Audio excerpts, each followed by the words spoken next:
You're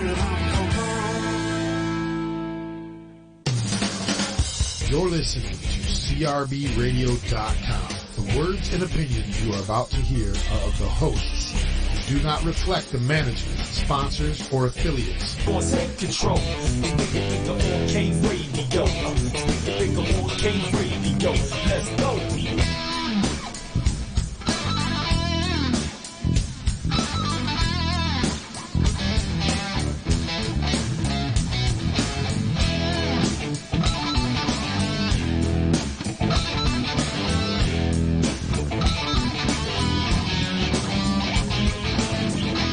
Welcome, everybody, to Big and Bigger here on Cave Radio Broadcasting, www.crbradio.com. It's hotter than a motherfucker in this studio right now.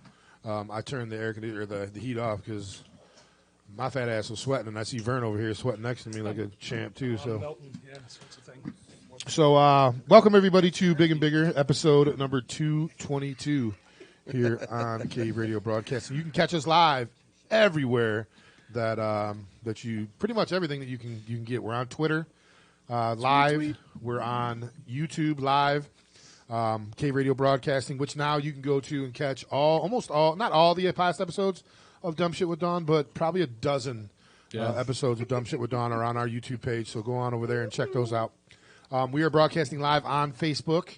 Everyone wave at the camera. Hi, everybody. Yep. www.crbradio.com. We are live on our apps, which are on the Android and the iTunes. Which are half off between 5 and 7. Huh? Our apps. Took me a second there. I got a coupon. Oh, she's got a coupon. Coupon, huh? Is it a coupon? She's got a coupon. Coupon. And then, as always, like I said, we're live here on Cave Radio Broadcasting. You can also say, hey, Alexa, Yes. play Cave Radio, please. Yes, sir. Man, you got a horrible voice. Hey, Alexa. Blah, blah, blah. Grumble, grumble, grumble, grumble. I don't know. It's crazy. What? That's my So, cartoon Dumb Shit with Dawn / Big and Bigger.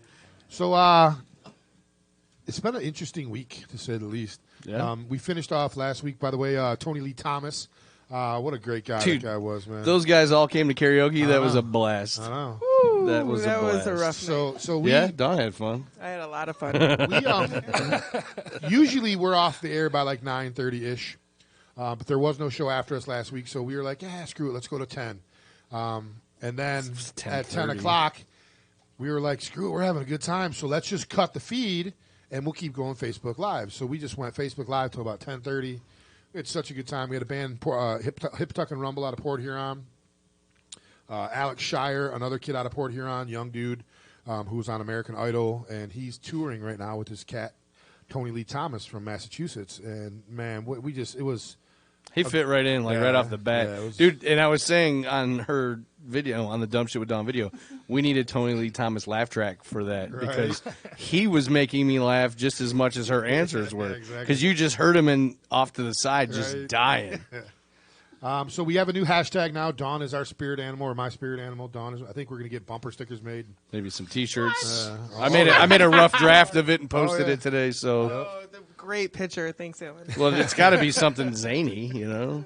That's a little zany. Yep, I'm glad that's it's not perfect. the hot dog one. There's the hot dog one. Hang on, no. We need that. Now we're getting somewhere. Yeah, where's the hot dog picture at? We'll see.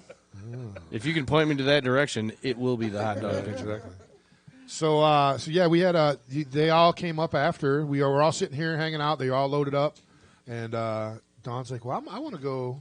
So the Hip Tuck and Rumble guys were like, "Well, we want to go," and then Tony Lee Thomas and them were going. I'm like, "I want to go." Well, I had Mason, so there was no me going, and I was already foobar. Well, I'll tell you what. I was a So little was worried I. about those guys when they I left, bet, man. especially towing that camper. Yeah. I was like, you might as well just pull off to a parking lot and take a nap, dude. Well, I told him, I go, if you want, go back and park in the Cave Radio driveway, Right. and just go to sleep because. Yeah, they were feeling fine when they left Renegades. So That drive to Port Huron had to have been rough. Oh, I at know, 1 right? o'clock in the morning or whatever time. From them since. Yeah. Yep. Yes. Yep. yeah, They had gigs all weekend up in Port Huron and Mount Clemens, and they closed off last night at the Emerald Ballroom in the Rock Room. I guess it's a new little It's a separate room. separate room Theater, yeah. at the Emerald Theater. So Tony posted something that he was on the road heading home, and Yeah. I said, love you, brother. It was great to meet you. He goes, that was one of the highlights of the day of my whole week here was Big and Bigger. So Sweet. we like to keep him coming back. So He'll be back. oh yeah, I agree. It was tons of fun. And we'll welcome him with open arms. He's part of the family now. yeah, So. for Tony sure. and the other guy. Those guys were really good as well. Oh, All right, hey. didn't mean to punch you in the face with that. Just as He deep as warned you me can get said he it. was going to hit me earlier, so Yeah. just have it. Yeah, Vern At least it's got out a of the hold of way. me right after the show and said that it was a great show and was hysterical. asking what they needed to bring and all that stuff. So actually, two of the guys here that are at the table now, Secondhand Mojo, are repeat offenders here in the cave. Vern's been here a couple times, and Q down at the end of the table. Swing that mic around. He's a veteran of many pants off Fridays that we had here with Danny Cakes Yeah, and Danny Amy Cakes, Liss. absolutely. Yeah, absolutely. And Lance Graham and his show. I've been here Yeah. a few times on that, too, with both Sweet Crystal and solo stuff. And, yeah, so actually, I think I painted one of those walls back there. I've been here this many times. But I appreciate it. Thanks for having For us. sure. Oh, it's our it was pleasure. when Vern was here last time, which was a few months ago with David Winans and then Carmel Liberty, I guess they were having a watch party at his house or at the My neighbors. neighborhood, yeah. In the neighborhood, the whole neighborhood was there. So is the neighborhood there watching now? I believe so. We had our Halloween party last night, so What was the name of the group? It's the Pennycord Posse. Yeah. yeah. So they're a bunch of lunatics. They're great folks. But yeah, last time they were having a watch party and whatnot, so they made a drinking game out of one of the guests. What was the gal's name? Carmel again? Liberty. Who was phenomenal, by the way. I really enjoyed yeah. that. So, but she said and constantly, and so the drinking game was to have a drink every time she did it. Well, two of the people couldn't go to work the next day, so Someone's on. Somebody's volume needs to be got turned it? on Yeah. their phone. There you go. So we got Secondhand Mojo in here, and you had talked about Vern the last time you were in here about the band, and you said that Q was in. I'm like, we got to get you guys in here. So welcome to the cave, guys. Yeah, thanks for Now having us. the three of you guys, none of you guys have been in here before, have you? No, Okay. cool spot, cool place. Yeah, we've been doing it for a little while. 222 episodes here on Big and Bigger. We're coming up celebrating 5 years of Al and I as being heterosexual life mates. So Yeah. it's- That works out well. Except for that one time. Yeah. But we don't talk about that. Prison changes a man. I didn't see it. exactly. It wouldn't be a secret anymore then. One of us thought we were going to jail. The other thought they would, help initiate the what it would be like. Oh, nice. A little training. Yeah, a little bit of training. Yeah, it's not something you want to try for the first time in a crowd. No. yeah. You definitely want to be. From what I hear, you got to be comfortable with it when it happens. You got to be all right with it. Prison sex? That, from what I hear, You have to be very comfortable Yeah. with it. Or just if you're not accepting, you'll do a lot of damage. Yeah. Gotta relax. It's happening whether you like it or Just not. relax. is that the key, Don? Just breathe through your nose and out your mouth. Just giving you hints. Yeah. By the way, it's that kind of show, guys. Scott, did they not warn you about the show? Yeah, this No, is not really. We kind of wanted that to be a With him, surprise. it's like that every practice. perfect. Yeah. Prison sex? Sometimes. Depends on how drunk I get. That's why I'm not We're- drinking, by the way. We're kidding, obviously, but No, they're not. because Eric would just murder me with. I wouldn't even Wow. be like, I'll take my chances. Yeah. Oh, by the way, kids' daddy doesn't do that. So it's been a great week. Like I said, Dan's been busy doing a bunch of stuff. Dumb Shit with Don now has its own YouTube channel or YouTube hashtag. It's got It's it's my basically its own folder on our YouTube page, like its own playlist. Okay. Yep. So if anyone's listening and wants to go back and take a look at some of the stuff we put Don through, go ahead and head on over there. We got Dumb Shit with Don again tonight. We're going to do it a half hour early tonight, though, because Al's got to cut out early. He's got a prior commitment at the gay bar. He's, Dancing, yeah. I'm dancing. I'm the novelty stripper. $20 is before the $20, real right? guys come out. Yeah. Yeah. No, seriously, he does karaoke every other Sunday night for the next few weeks. So he'll be heading out at about 8:30. So we're gonna do Dumb Shit with Don at 8. But we got Secondhand Mojo in here. They're gonna play a couple tunes for us at about 7:30, and then you're gonna do an acoustic thing too. Yeah, we got an acoustic one we do. So, yeah, and then they're gonna close us out with a couple. So we're gonna have our hands full with Secondhand Mojo tonight. Next week we have a great show planned for you. Creatures of One or Creature of One. They're coming up out of Lansing. It's the old lead singer of Off the Ledge. Oh, that's right. Is his new band. They got like 7 dudes in it. It's gonna be crazy. But also that night is I'm emceeing an event in November 16th, called Just for Kicks, and it helps a lot of the Ferndale kids from kindergarten through 6th grade go to camp.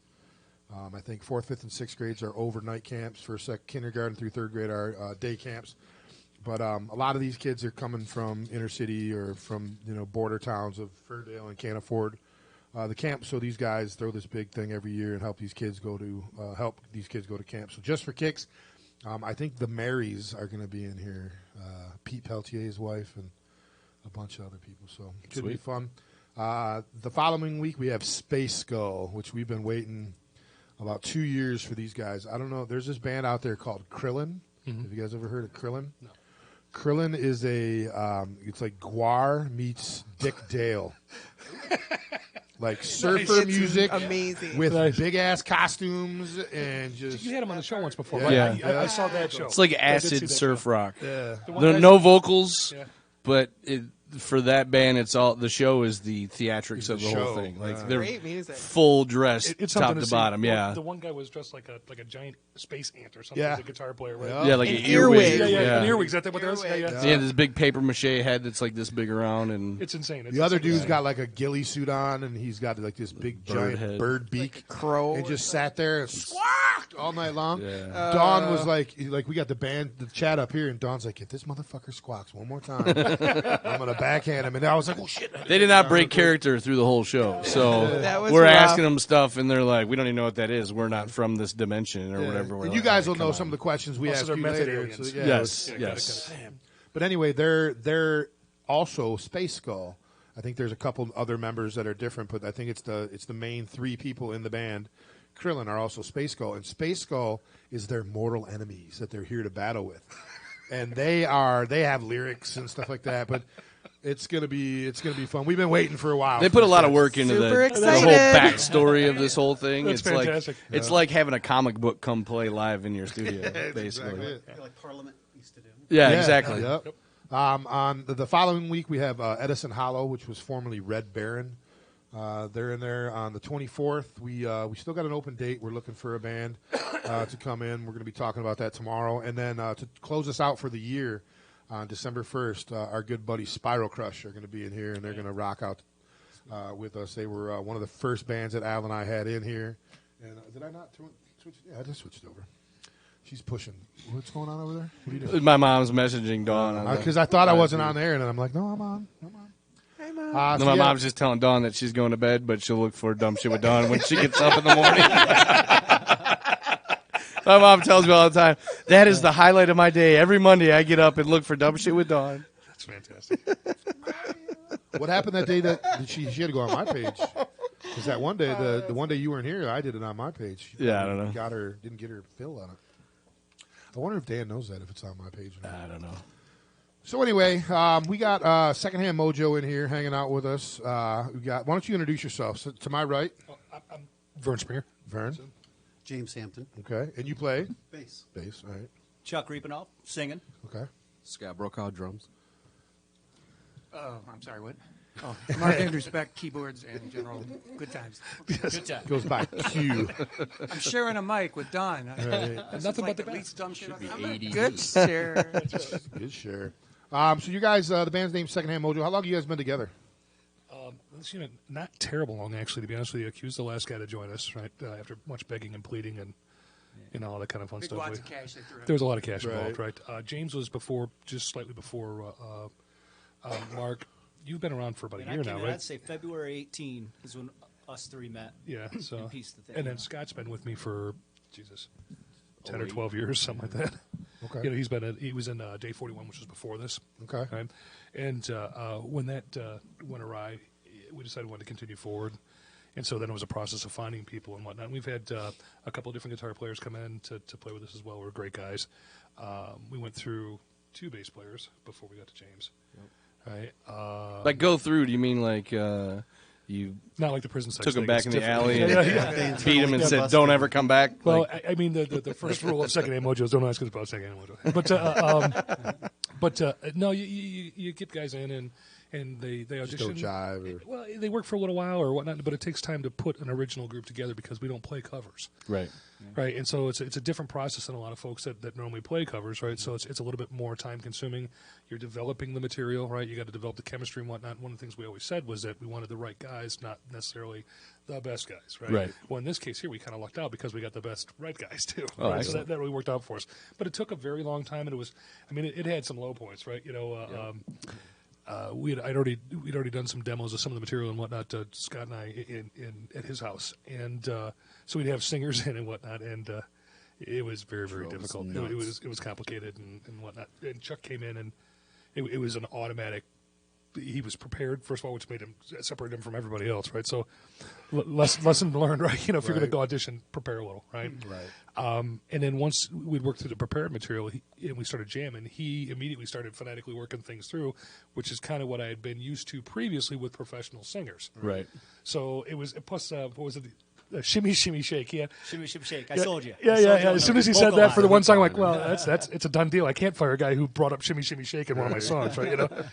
So then it took us a very long time to find James, and it turns out we found James sort of through Chuck. Yeah, it's because these guys know each other from Yeah, back in the University of Toledo college band scene back in 89, 90, 91. Yeah, back in the 92. 90s, we played Yeah. the same circuit in Toledo. Okay. You guys are from Toledo? Yeah. Both? Wow. So I'm the only one driving up from living in Toledo anymore. Okay. James is from and coming up from. Yeah, I live in Monroe now. Monroe? But Okay. I was in Toledo. It's like for North years. Toledo, Yeah. pretty much. Yeah. Or Toledo, South Monroe, one of the two. Speaking of Toledo, we need to shout out to the folks in Toledo who have been very good. 419, baby. Up to this point. I worked in the 419. That was my Innovation first real radio gig. Was in the.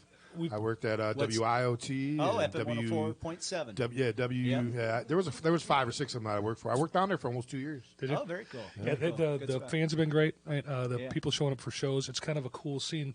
It reminds me a little bit of what the East Side used to be. Right. It's kind of that kind of thing. And the people show up. Yeah. Not necessarily in droves, but they show up. They support the bands. whatever. And not only that, very but the adult aspect of Toledo is pretty swanky too, from what I hear. Oh yeah. Like if you're gonna, if I you're don't looking, know. I don't know. if What's you're the looking Swanky in to lose some I singles, couldn't add to that. Toledo's the place to go. That's what I hear. Yeah, I know Wow. from a music standpoint, we're good. yeah. Yeah. It never fails, Q. Listen, this is why I'm here, all right. But I will be leaving early, so you'll get to clean it up a little bit. Sorry, one before more I'm thing. gone. Honey, he doesn't mean any of that.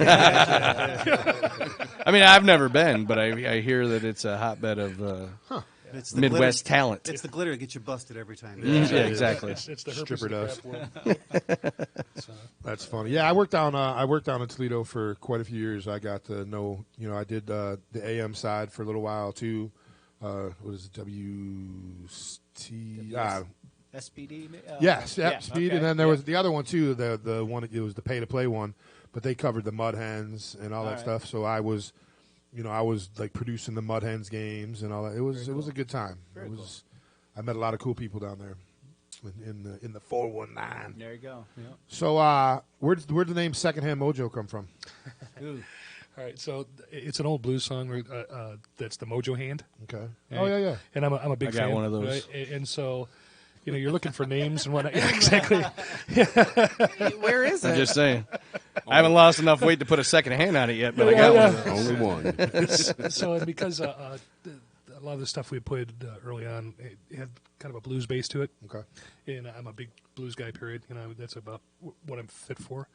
And so there's no new blues being made.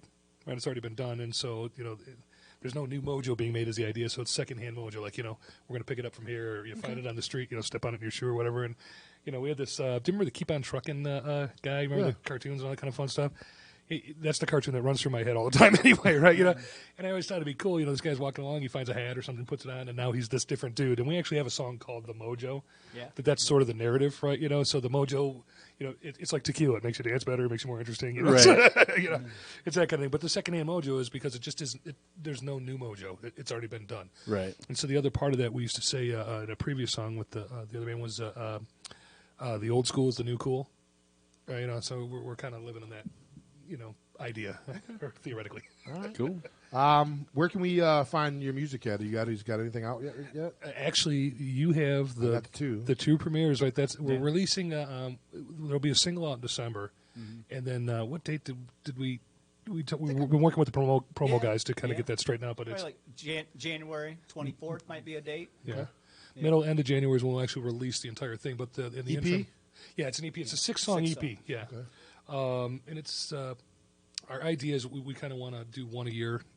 Now, could you not come up with a couple more good songs to make it a full LP, or do you we have a whole bunch? We wanted to kind of spread out the release thing, and we're from the old school where it was, you make an album, you tour it, you make an album, you tour it, you make an album, you tour it. The problem is that the music business and the economics of that and the dynamics of that have changed dramatically, right? So that's just not a feasible business model. Yeah. Right. And so what we thought was, well, EPs are a little less expensive to produce because the less studio time, less production time, all that kind of fun stuff. And then on top of that, we can release more frequently to keep ourselves in the forefront. So the idea is, Great idea. at least every 10, 12 months, we want to have another new set of songs. And we even actually talked about initially when we started recording, this will be the first one. We have a bunch of songs that are kind of like summer songs, which would be like great radio songs or going to the beach songs, stuff you would hear in there. And so we thought about maybe going back in sometime late spring to do something to release during the summer. So we're kind of playing with some of that and just seeing where it's going. The difference with some of that is that a lot of these songs existed musically before the band formed. One of them did not, though. One of the ones that you're going to premiere today, Which we had Saturday night, and All About You. You, Yeah, right? All About You actually was probably the most organic of the bunch that we have on this particular release, because it didn't exist before this group existed in its current form. Right. As a matter of fact, it was the rehearsal before Mark. Mark was coming; he couldn't make it to that one, and so it was literally written on the fly at rehearsal. I had these chord progressions that I dug, and James and I share a jazz sensibility as well, and kind of some of the same musical tastes and whatnot, and so they just kind of fell together really, really neatly and organically. And then Chuck had a great melody and idea for it. And I'm not going to give too much away, but I'll tell you that the song itself is about love lost, if you will. Okay. Right, and kind of the emptiness. I joke because I tell people it's about a serial killer, like in the form of Roxanne, like it's the stalker type thing like that. Because if you listen to the words, it can go either way. Right. but it's really neat. It's a little Mott the Hoople, it's a little ELO, it's a little Beatles, Nice. It's that kind of stuff. But it literally came together. That's our very first really organically developed song. And so part of it, as we talked about, is that part of being in a band is the idea is that everybody contributes and they have their own take on it. Otherwise, it's just the same stuff I've been playing in my living room in my underwear forever. Right? It doesn't really matter, right? But bringing people on that have different musical abilities and sensibilities is what helps that grow and kind of build our process. For sure. So instead of adapting the ones that we have, I'm really excited about what's coming next. Right? This is all great and they're great songs, and we've done a hell of a lot of work on them.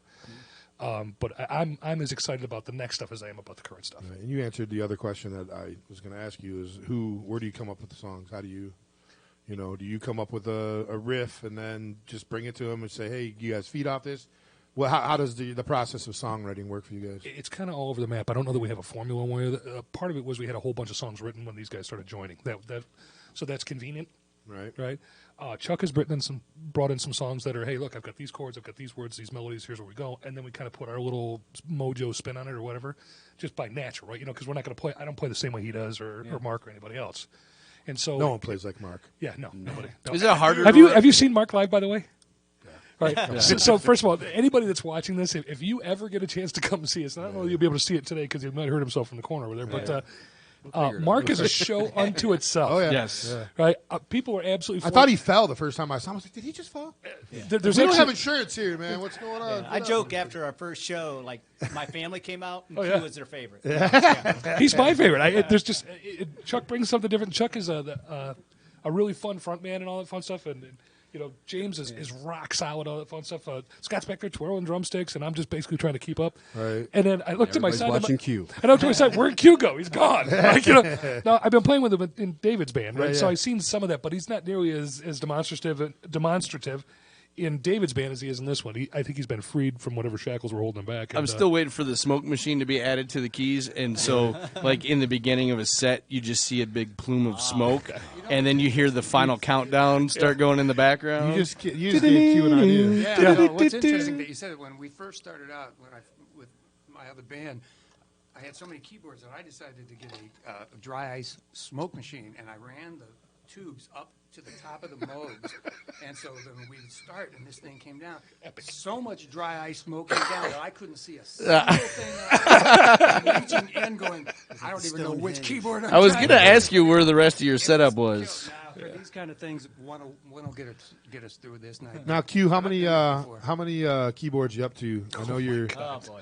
you're At home, I've got 15 that I play. Right. Wow. It all depends on the show. Like, I started out with one keyboard for these guys, but the organ is so instrumental, forgive the pun, for what they do. I decided to bring the Hammond along, too, so I'm working with 2 for these guys. David Winans is usually 2. Sweet Crystal will go anywhere from 1 to 5, depending on what the show is. But it's nice. If you can get away with just one, on some of the venues that we play at where there's 5 bands and you only have 10 minutes to get your stuff on stage, Right. one has to do. Right. You know, if we were opening the show, then we can take more time to set up, and that's cool. If we're the headliner, then you can take more time. But if you're right in the middle of a 4-band setup, you just got to hit it. We and get out. we did we broadcasted live from the Boammies this year. It's the Blue Water Music Awards. It's up in Port Huron. I'm actually from Port Huron too, by the way. Oh, really? Oh, wow. Yeah. So this is the second time now I've turned up and seen guys when I turn on your show, and I'm like, oh, yeah, those guys from where I graduated from Port Huron Northern. Okay. I'm from down here, but I graduated from Port Huron Northern. Okay. So the Boammies, what was the name of that freaking group? I can never remember. So there's The gold something. The dude had a gold suit So on. there's like 4 of them in there. There's a singer, and then there's 3 keyboard players. There's no guitar, no bass, no nothing. It's 3 keyboard players, and each one of them had like fucking 5 stacks up there. So it took them longer to set up than it took them to play. Yeah. Like, it was an award show. They were playing 3 songs, and it took them 45 minutes to set everything up. It was like, Jesus. But they're really good. And I they're, still want to they're- get them in. Yeah, That'd be they're sweet. that maybe we'll have them back in. We could in just remove the February. kit, and there'll be room for all that shit. Mark, do you remember that band that had the theremin? The one at the Token the one time? Oh, yeah, we just played with them again over at Maidstone. What band? Let me think about it for a second. Because I know Saturday Night Gangster, the Pete, the keyboard for them. He's also the keyboard player That was just for a female. a couple other bands. He's got like the old school. Like, he brought that thing in. I was like, what? She had a new Cat something. Yeah, Cat's Eye or something like that. Yeah. Something cool. I'll have to But think but about she that. it was a newer one too because it wasn't the big monster because remember those things were heavy and dangerous and all that. This is like a new a plastic thing basically. It looked like somebody said, "Oh, a theremin, cool, let's take it over," and Samsung makes it now. But she's playing it and I'm like, I don't care what they do. They've got a theremin. Yeah, how do you? I remember the first time I saw that was there was a show that my kids used to watch called Yo Gabba Gabba. And that guy played the theremin in there, and I was like, "What?" It was the dude from like Devo or something. Hey, people can call into the show, right? Yeah. Oh yeah. What's the phone number? Because if you're listening to this, 313-879-5059, 879-5059. You're in that band that's got the name Cat, and I can't think of the second word. Call in. Litter. and we'll- Cat litter? Was it cat Tell litter? Q sent you. Cat poop? Was it cat poop? No, it wasn't Cat Poop. No? No, they were actually really cool, but it was a female that was playing Yes, it. Yeah, absolutely. yeah. And they're doing King Crimson and Robert Fripp stuff. It was just wow. awesome. Yeah. At the Token. It was Wow. very Yeah. entertaining. So let me ask because we were talking before we went off on a little tangent. Thank you. What That's their name. about the songwriting process? Is it harder to write when the singer comes and says, "Hey, I have these lyrics, I have this melody, and we need to write the music underneath it," or is it easier than having all the music written and then having to put lyrics on top of it? It's kind of like backwards, like when a vocalist comes and says, "I have this idea for a song," goes like this, and you're like, Thing is, "Okay, let me no, I see mean, what I can do underneath." For me, that. you're right. Like for me to come up with the melody first, that's harder for me. So I'm usually strumming some chords and then come up with melody on top of that. And I usually don't bring it to them until I got some chords and the melody to kind of bring Right. it to. And then these guys put the arrangement on, put the Mojo spin on it, and everything. So. Chuck plays guitar in a mean beatbox. Yeah. Yeah, he's a beatbox? solo Yeah. beatbox for the Okay, so you will not leave here tonight until we've got you to Oh, look, he got him beatbox. cornered nice. Yep. Sorry, man. Eric and I both have keys to the studio, and you will not leave until we get a sample of that. So, But yeah, the typical thing is usually Vern has a riff and some set of chords, verse, chorus chords, and then we're jamming them, playing them in a rehearsal. As Vern said, kind of phonetically throw in some syllables on top of that and melody. I got a line or a set of words or a phrase that turns into full lyrics a month or two later. Right. That type of thing. He's and, much faster than Dylan Whiting. Yes, that's what I like about it. So that's been the typical. Then other than that, Vern's got a few like full songs. I was able to kind of bring a couple full songs to the table. So, but they definitely all got the Mojo stamp on them. So it is easier, a little bit easier to have some kind of idea ahead of time of what the, at least guitar wise, or what the rhythm is going to be behind the lyrics. I bet you it helps a lot too when the singer can play an instrument. Yeah, definitely. You get a lot of times where the singer's like, "Oh, yeah, I want it to go." Yeah, that's what I'm saying. Right. But if you I can do that show too, them, though. I do that too. That's part of the beatboxing. You'll see later. That's what's coming. Yeah. So for me though, what's made it easy to work with Chuck is that a lot of my the little riffs come from exercise. I'm just trying to teach myself something new, or practicing something, or just you hear it in your head and off you go. The acoustic thing we're going to do tonight. Was one I was waiting for them to get there and waiting for Scott to get rid of it. I'm on his back patio and I'm playing the acoustic and like, I've got the chorus, I've got the phrase and all that kind of fun stuff. I had the chords and everything. By the time they got there, I showed him. I go, hey, this is what I think. Made a little recording on the iPhone. He went back, fleshed it out, and then here we are. Right. That's great. So from time to time, it'll be I'll offer suggestions with a story. Hey, this is the story I had in my head. When it was going on, so it's a little bit of different. It's just whatever strikes you when it strikes you. If you're playing chords or fooling around with scales and something hits and you go, oh, that's cool. Right, Especially at first, that was at first it was kind of that way. Vern would have these song musical ideas. I would record them in our rehearsal on an iPhone, throw them into GarageBand or whatnot, and then come up with melody ideas. And they were songs. Next time we met. That's not the first time I've heard of people using GarageBand. And the more I hear about it, the larger the things that they're doing with GarageBand are, and I'm like, is it still around? How do you do that? I need to learn. I want to learn GarageBand. All I know is I pull up the keyboard and I'm like, beep beep beep beep. I'm like, this sucks. I don't really want to do this. He's the GarageBand guru in the band. I mean, we're both dog guys. We're actual recording software, and I learned on cutting tape, and I think you probably did too, right? So, but Q was around when Jesus was walking, so I Still is. greatest hits. His first keyboard was made out of wood. Yeah, exactly.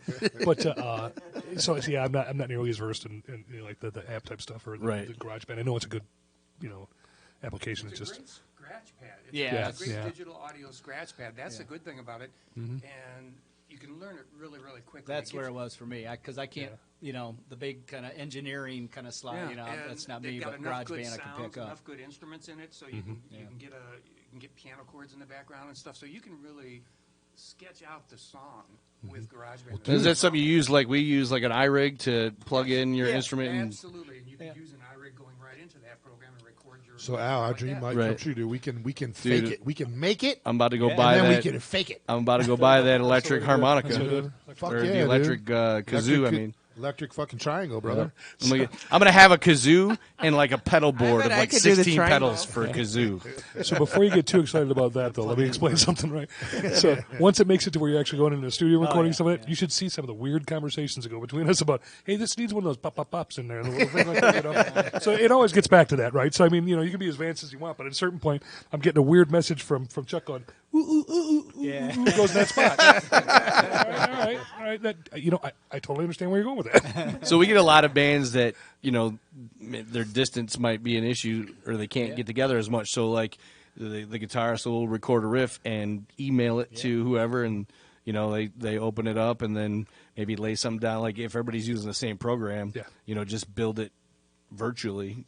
Well, and even the same program doesn't matter anymore because everything records wave files. So right. You can record anything you want and just export a wave file to Dropbox, and you just suck it That's down. another great. Yeah, we use Dropbox. Yeah, we use Dropbox. Every show because here. we're live in so many different places and we're limited on time. If that stuff didn't exist, our songs. Well, then that makes it 2 easier years too, from now, because we then might when be you show sitting up to here. rehearsal, you guys already know what the fuck's going on. You don't have to do a 10-minute tutorial about, hey, this is how this should sound. Right.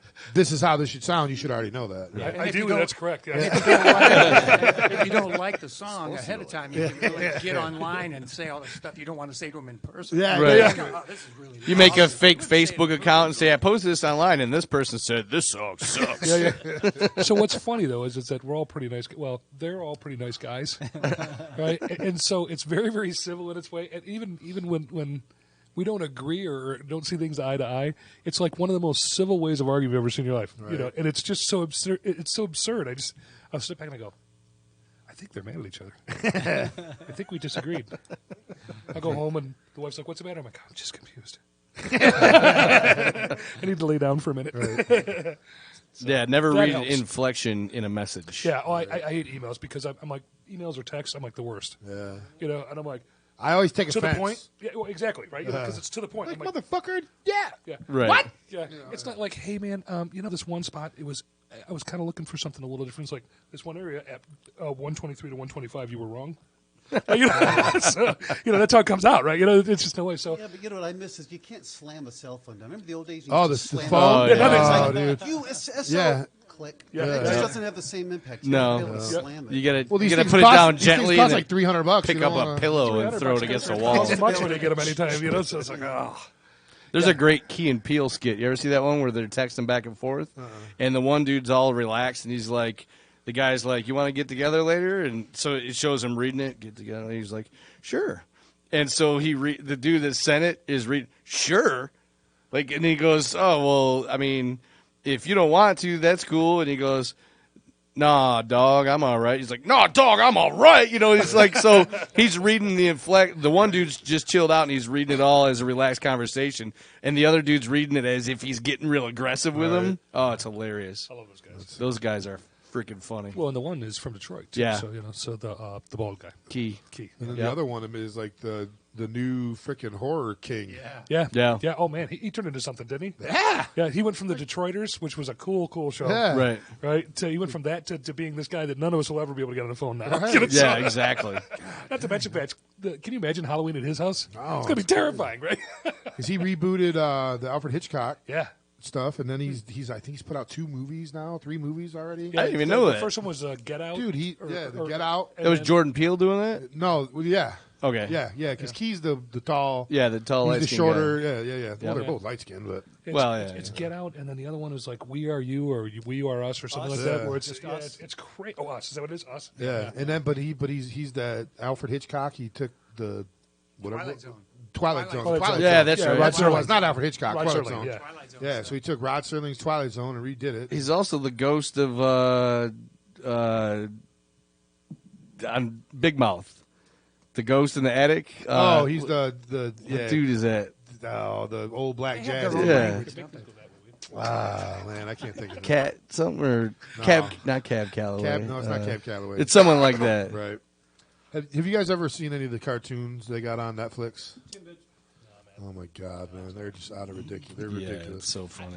They take like The Simpsons and Family Guy And go to South Park. and go to a whole nother level. Yeah. with No, see, I it. can get behind that. It's I'm not a big cartoon guy, but like Family Guy, I definitely get. Yeah, this is an We're about the adult same cartoon. age. We're about the same age, same sense of humor. You know what I Yeah. mean? For Oh, that, yeah. and so plus I grew up with Monty Python's Flying Circus and all that from he's a Windsor. Monty Python. Yeah, Yes. you know, so on Saturdays on the PBS, remember? Oh, dude, that's one of the first memories of being a kid. Yeah. And I was probably, I don't know, 5 or something like that. And my dad would let me stay, like my mom would fall asleep. And I would sneak out in the living room. My dad let me sit with him and watch Benny Hill Benny and Hill. Monty Oh, Python. Saturday See night. movies on regular TV. Yeah. Yeah, Saturday nights. Yep. 9, dude. And we would sit there and watch. Remember that show? Yeah, yeah, Yeah. yep. And they had Boots Randolph, was the theme song. Yeah, the yeah. sax, Yakety Oh, sax, yeah, yeah. Yakety sax. Yakety sax, yeah. Thank you. Yep. That's Boots Randolph, right? Sure. All right, we're going to take a break. When we come back, Secondhand Mojo is going to play some tunes for us. We've been dying to hear these. I'm going to play both those songs that you sent me. Sure. I'm also going to play them again later on. But since you talked about All About You, I'm going to lead off with that one. So tell us what this is all about. How did you guys come up with this song? So this is the All About You is the one that came up in rehearsal. Right? I had some chords and we were just kind of jamming on it at the end of a rehearsal, really, and it fit together nicely and it sounded good as a group. And then Chuck had stuff for it almost immediately too. And then when Mark came in, and now we got piano and organ to go in it, Oh, boy, yeah. right? Just blew it right over the top. And so it's kind of a Mott the Hoople, Bowie, ELO. Who else would put in there? Little Beatles feel. Beatles, yeah. Very cool. So, All right, ladies and gentlemen, Secondhand Mojo. world premiere. All About You, the world premiere right here on Big and Bigger Cave Radio. When we come back, Secondhand Mojo will be playing music for us. Be back in just a few minutes. You're listening to Big and Bigger here on K Radio Broadcasting, episode number 222.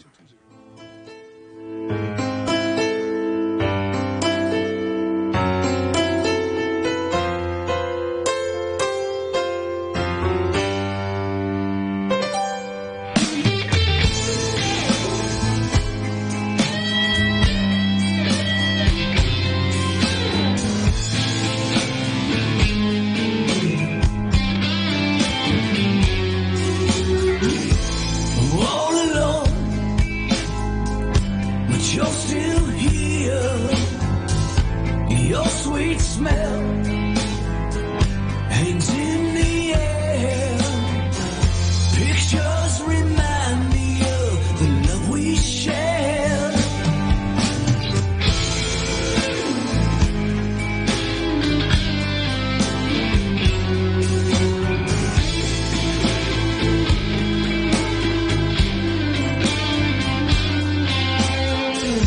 The door just closed, and no more tears.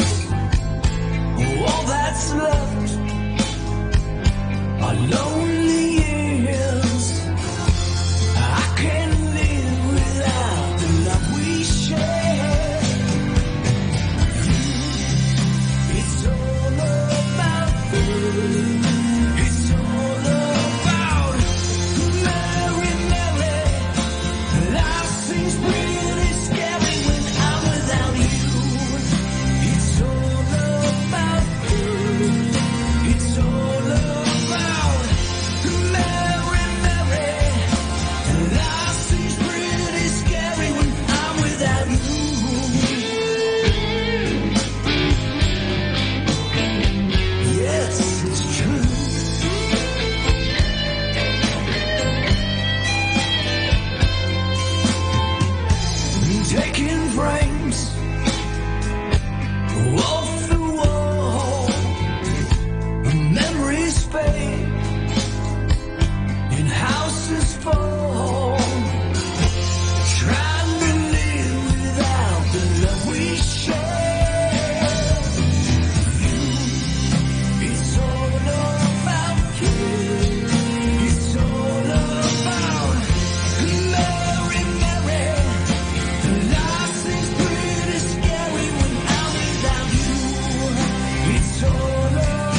Neighborhood Auto Clinic is your one-stop auto repair shop. Bill Griffin and all of his mechanics are ASE certified technicians that will provide you with everything from simple diagnostics to complete engine rebuilds. Oil changes, batteries, tires, timing belts, suspension, transmissions, and so much more. We are qualified to service anything on your automobile. We will advise you of the best course of action.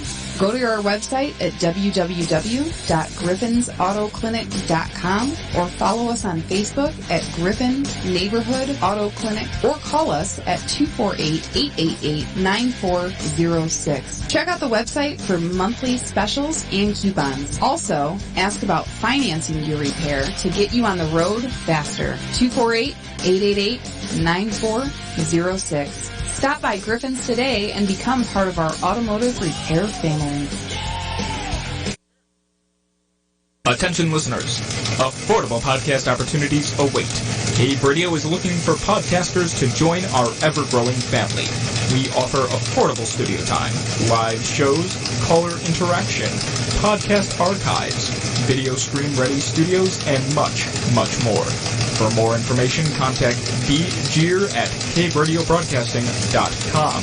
That's DEEJER at caveradiobroadcasting.com or BigAlCRB at yahoo.com or message us on the Cave Radio Facebook page. Welcome back, everybody, to Big and Bigger here on Cave Radio Broadcasting, www.crbradio.com. I want to thank everyone for tuning in to us tonight, whether it be on the Cave Radio app or on www.crbradio.com or on Facebook or on Twitter or on Alexa or on YouTube. However you guys get a hold of us, I want to thank you all for listening.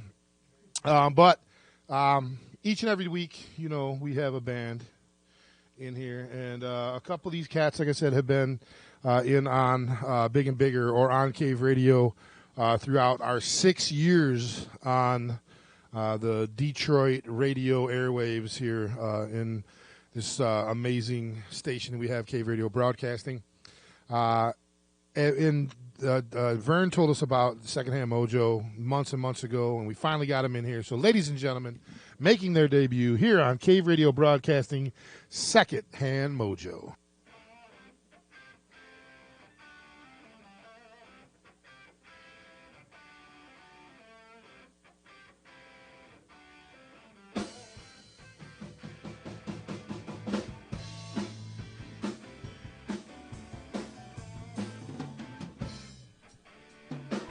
To find my Tinder girl tonight. See you on the screen, so I swipe left and swipe right. I can tell by the look you're a girl I don't wanna lose. Shimmy, shimmy, shake, I gotta take my time before I choose. A picture and a smile. You look just like my style. Hey, call me anytime, just call me. Get me on the line, baby, call me. I can be your guy, dial 5, 6, 7, 8, and 2, 4, 4, yeah.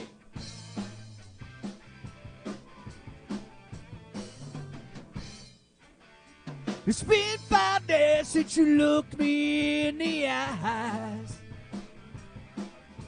Ready for the phone to ring, it's gonna be a nice surprise. But 6 more days go by, I don't hear from you. Shimmy, shimmy, shake it, let me tell you what I wanna do. A picture and a smile, love just like my style. Hey, call me anytime. Call me, get me on the line, baby, call me. I can be your guy, 5, 6, 7, 8, and 2, 4, 4.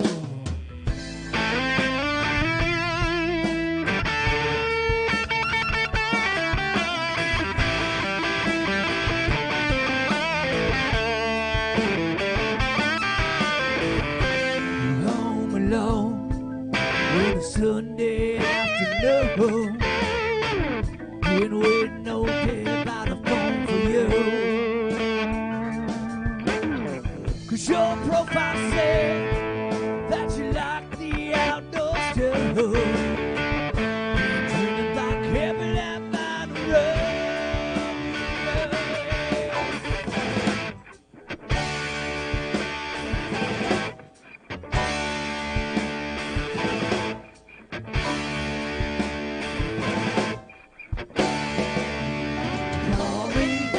Call me anytime. Call me, get me on the line. Call me, I can be your guy. 5, 6, 7, 8, and 2, 4, 4. Call me anytime. Just call me, get me on the line, baby. Call me, I can be your guy. Ring me up when you're all in love. Call me anytime. Call me. Get me on the line, baby, call me. I can be a guy. 5, 6, 7, 8, and 2, 4, 4.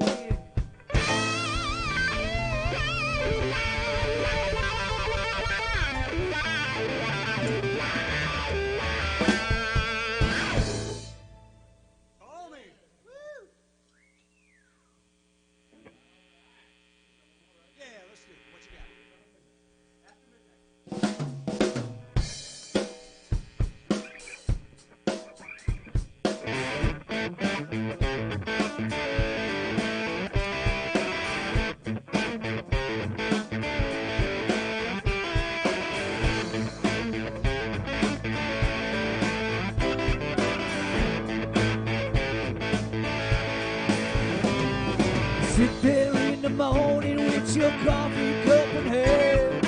Scribble on a sticky note all the things that you got planned. For the day is on the way up, it's wheeling up. Make your way up to the pot, get another cup.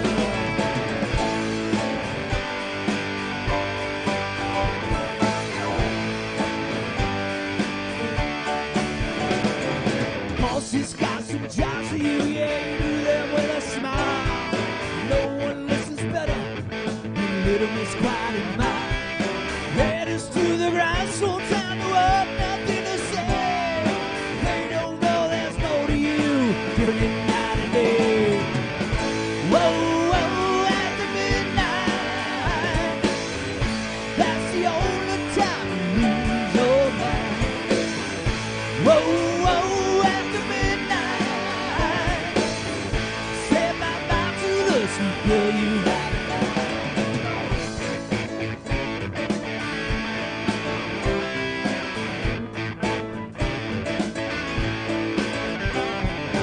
Weekend's almost over, yeah, it feels time to unwind.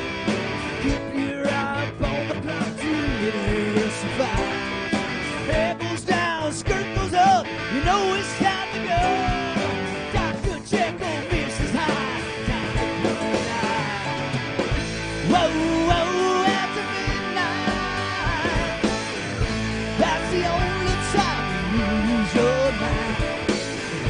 Whoa, whoa, after midnight, say bye-bye to the sweet girl you had behind. Say bye-bye to the sweet girl you had behind.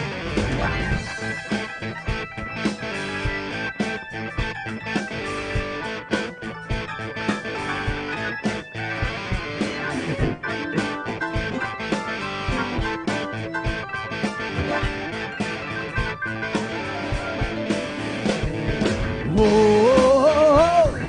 whoa, whoa, whoa,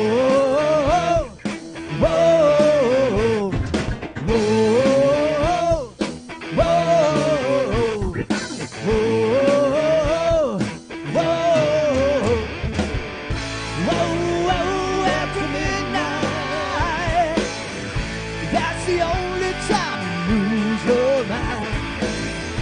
Whoa, after midnight, say bye-bye to the sweet girl you had. Whoa, after midnight, that's the only time you lose your mind. Whoa, after midnight,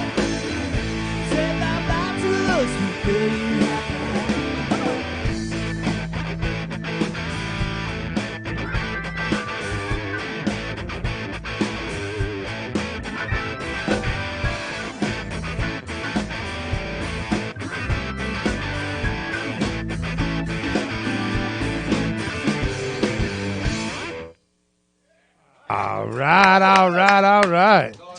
Ah, damn, man, y'all are fucking sweet. Ladies and gentlemen, Secondhand Mojo. We're going to take literally a minute 45 break. When we talked last week, well, about 2 minutes 40 because we got the intro too. But when Al first started at the cave, we did these skits. And these skits were some funny shit, man. He would come up with these comedy bits, and me and him and my girlfriend at the time and whoever else we could get involved would do these stupid things. This one here is called The Shardy. I gotta go make some copies. That feels a lot better.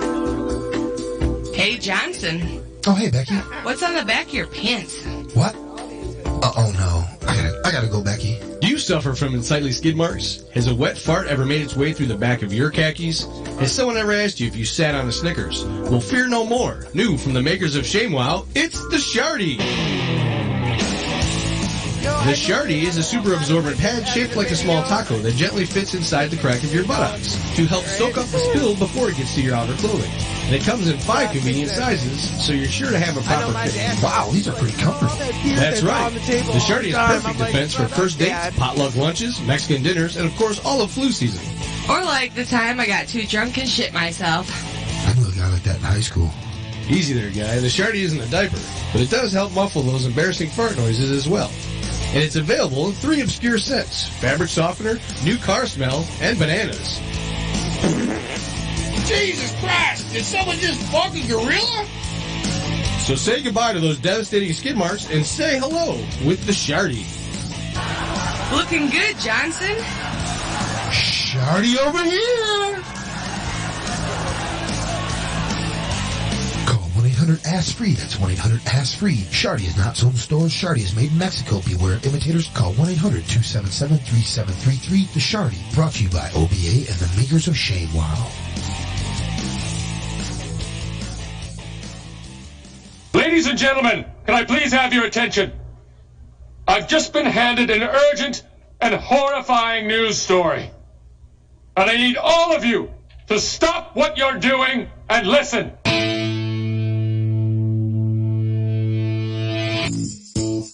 Slovakian trap cone. That's correct. It is one of those. It's an anal butt plug that's shaped in a cone that is super small for men, Czechoslovakian men. What? Czechoslovakian. From Czechoslovakia? Czechoslovakia. That's pedonal.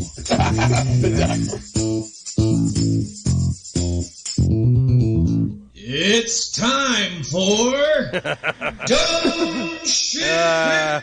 Welcome everyone back to the Cave Radio. What are you, the Count from Sesame Street all of a sudden? Yeah, man, it's fucking one almost question. Dawn will miss 7 questions. That's your prediction already? Well, so I don't think Dawn's really primed up yet. This is kind of bad. It's just a little early. Welcome to what? What's up, Heather? Oh, it is early. It's usually. I don't think a half hour makes a difference. Were you day drinking today? No. No, she was at a funeral today. Yeah, I've been well, crying. Well, it's a memorial for Trish and Chuck. Wow. But that's okay. I'm here now. You're here Yes, now. you are. Yes, you are. Did you just do the wink and shoot? She did. You know what? Shooter. That's for Al's mom. So each and every week we do this segment called Dumb Shit with Dawn, where we ask Dawn 20 questions that a 7th grader should answer or could answer. So I did it with my my daughter and my son today. So what did Mo have? So Morgan got 8 wrong. Ooh. And Mason got 6 God. wrong. Oh, I bet he loved that, didn't he? Yeah, dude. Yeah, so real quick. That's a lot for them. Tim McNulty says, sounds great, guys. Lisa Nowak, very cool. Derek Springer, I should send you guys my Pizza Bukkake commercial. Ooh. What the fuck? I would like to hear that. Yeah, I would like to hear that. That sounds amazing. A face full of pepperoni. Discussion next week? Big and bigger at yahoo.com. Send it to there. Okay, so Mason got 6 wrong, and I'm ready. Morgan got 8 wrong.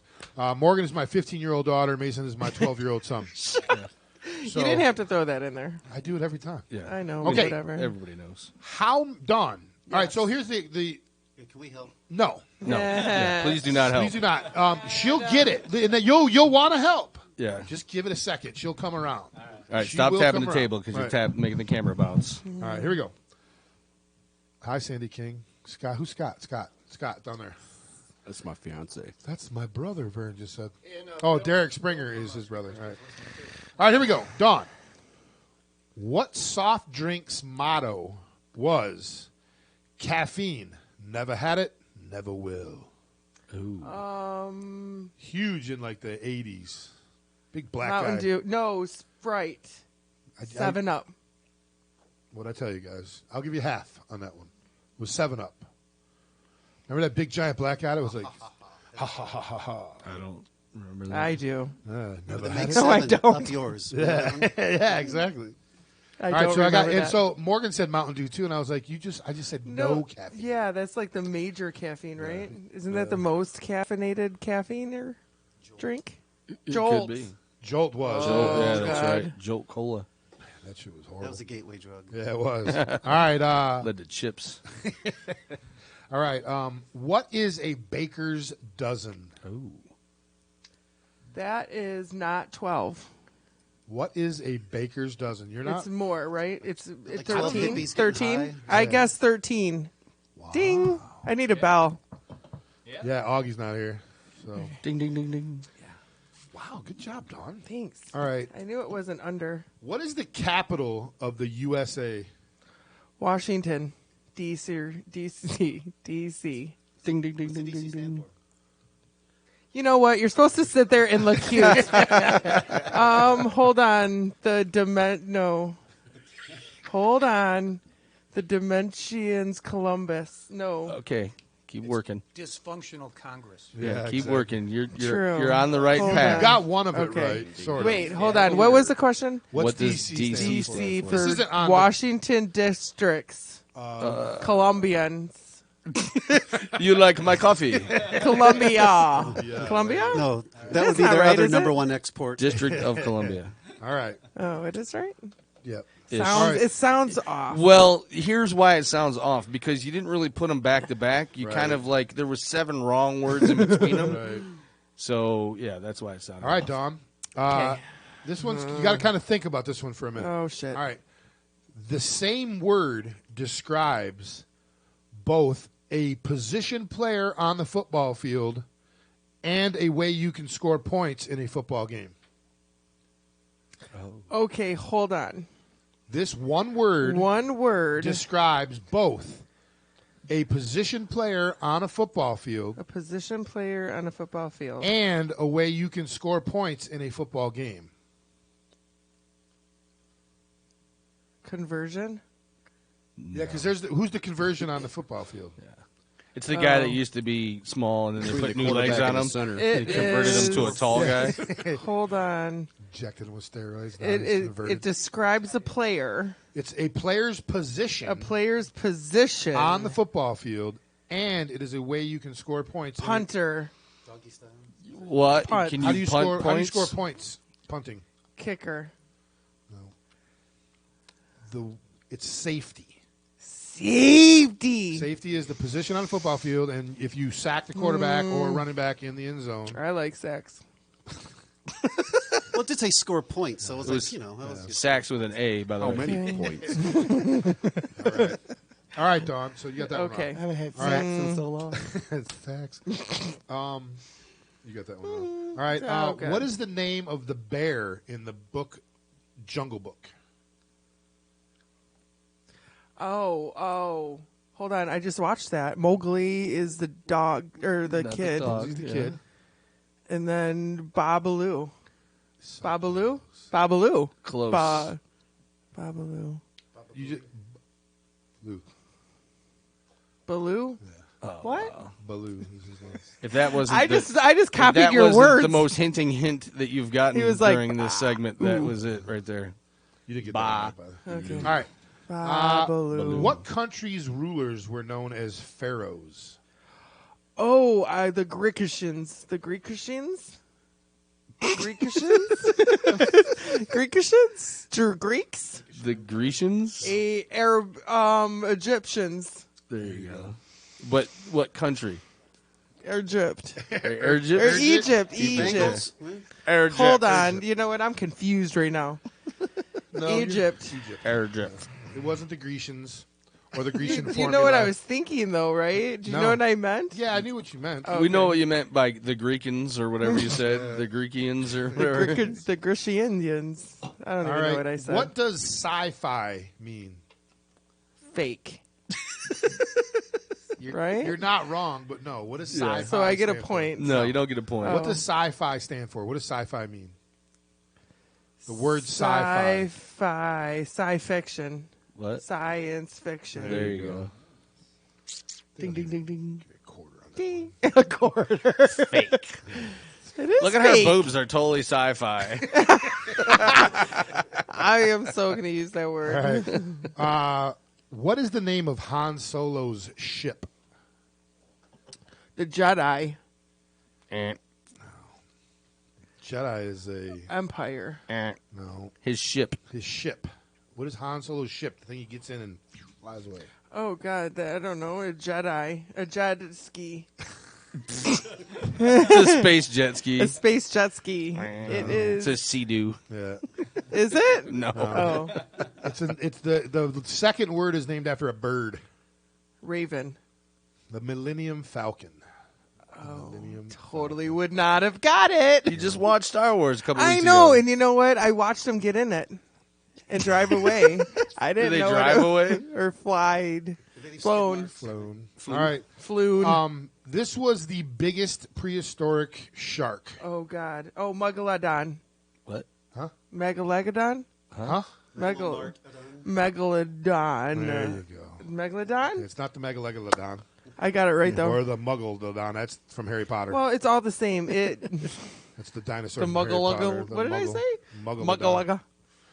You just watched the Meg, too. I watched it last night, dude. It was pretty good. What should I give her on that one? 1. No. Give her half on that one. She took the 1/10, 3. maybe. Yeah. How many miles do you run in a marathon? Wait, you don't run miles. You run kilometers, right? No. Oh, you run miles? Yes. No, that'd be a 5K. So when you see that 1.3, is that 1.3 miles? Could be. 2.6 miles. You know them stickers the that back? people have on the back of their cars that they get? Yeah. So It's like 1.3 or 2.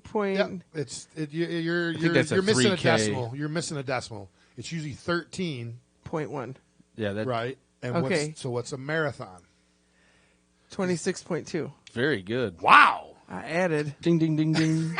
That's that Redford in me. That's the Redford in you for sure. All right.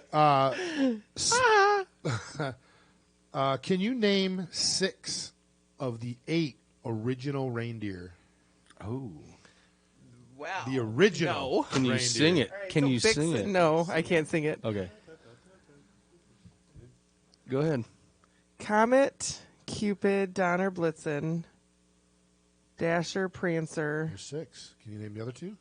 Blitzen, One more. Donner. Wow. Right? No, you already said Donna Oh. and Blitzen, but Rudolph. She didn't say Blitzen. She said yes, she said- Vixen. You missed Vixen and Blitzen were the other 2. So Vixen. And Blitzen. Vixen. That's good job. Wow, look at what I did. You know what? I'm impressed with myself right I now. did too, because you were like, no, that was the first. Holy crap! I don't think I've ever done that before. You know what? She just channeled Will Ferrell in Old School. No, when Right. he sang When he's it. doing the debate. No, he no. does the debate. And He he's got the tone down, and I was like, Comet and Cupid. yeah, stop feeding her stuff. Hey, I like to eat. All right. Stop hitting the table. Sorry. What are Greg Norman, Freddie Couples, Jack Nicklaus, Roy McElroy, and Ricky Fowler? Jack Nicklaus is a baseball player. Soccer player.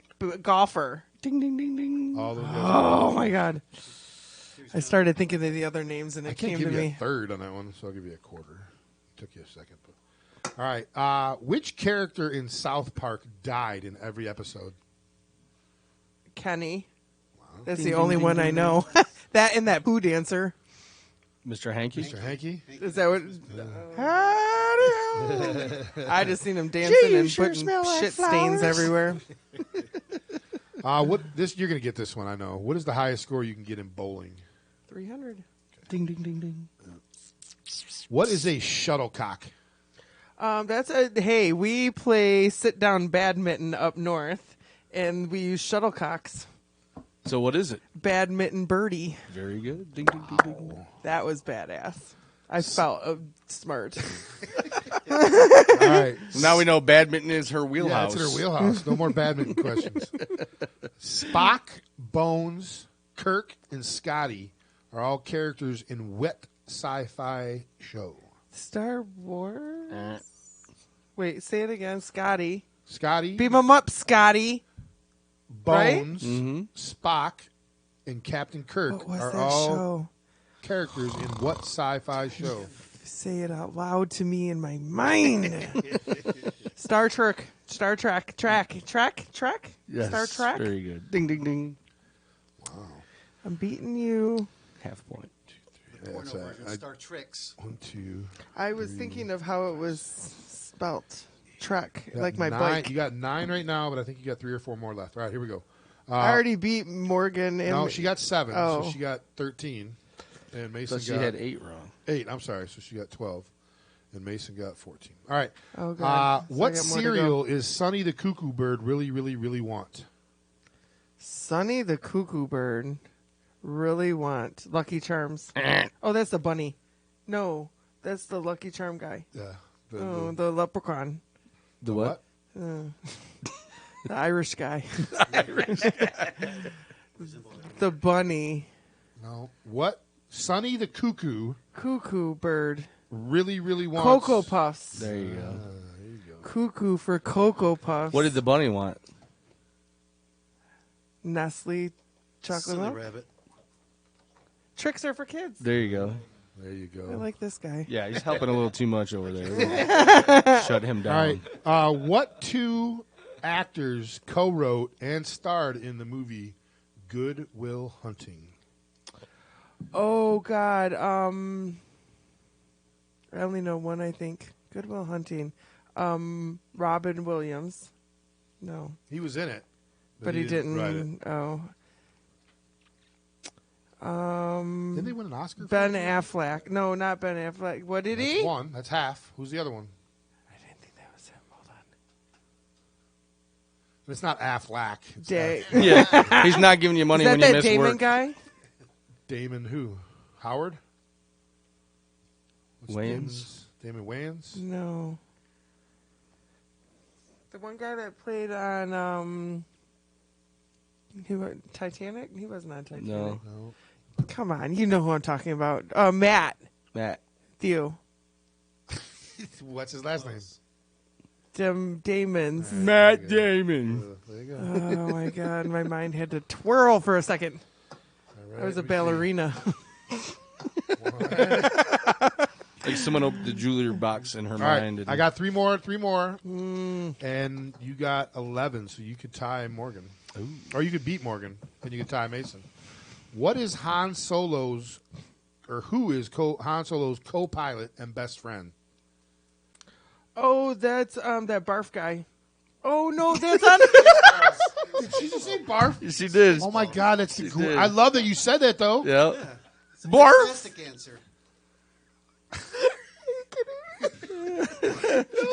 Is that the R2D2 guy?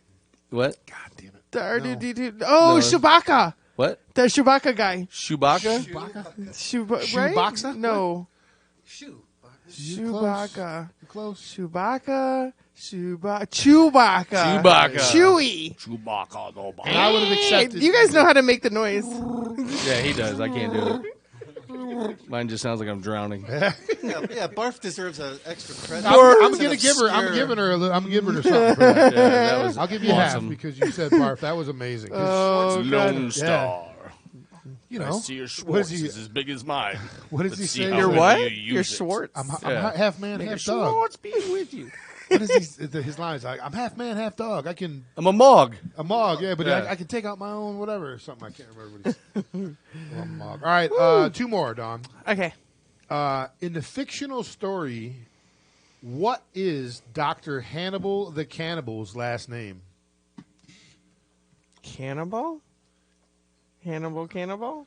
Hannibal the Cannibal. Luke's Luthor. Oh. Hold on. Lex Luthor? No, that's Superman. That's Superman. Hold on.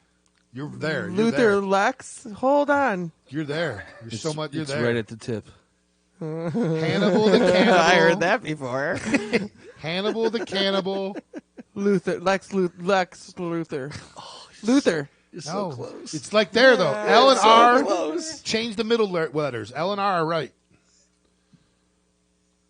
Hannibal. Hannibal the Lecter. Cannibal. Yeah, there you go. Oh, my God. That After was so 26 hard. wrong answers. Had to get that was one great. out of there. All right, and the last one in the out of the 20 questions, we still got the 2 bonus questions. Is Derek Springer? He's dying here. Jar Jar Kenobi, he said earlier, and then he says Lux Lether. Jason Bourne and not Batman. He's going Methos. I He's love Jason fucko Bourne for last that. week. Yeah, what'd you say he last was my week? He was my guy. That was my name last week. What'd you say last week? It was the Burn Super. All right, here we go. Last question in the 20 questions. A baby goat is called what? Hold on. I think it's one of two things. All right. What are they? Kid.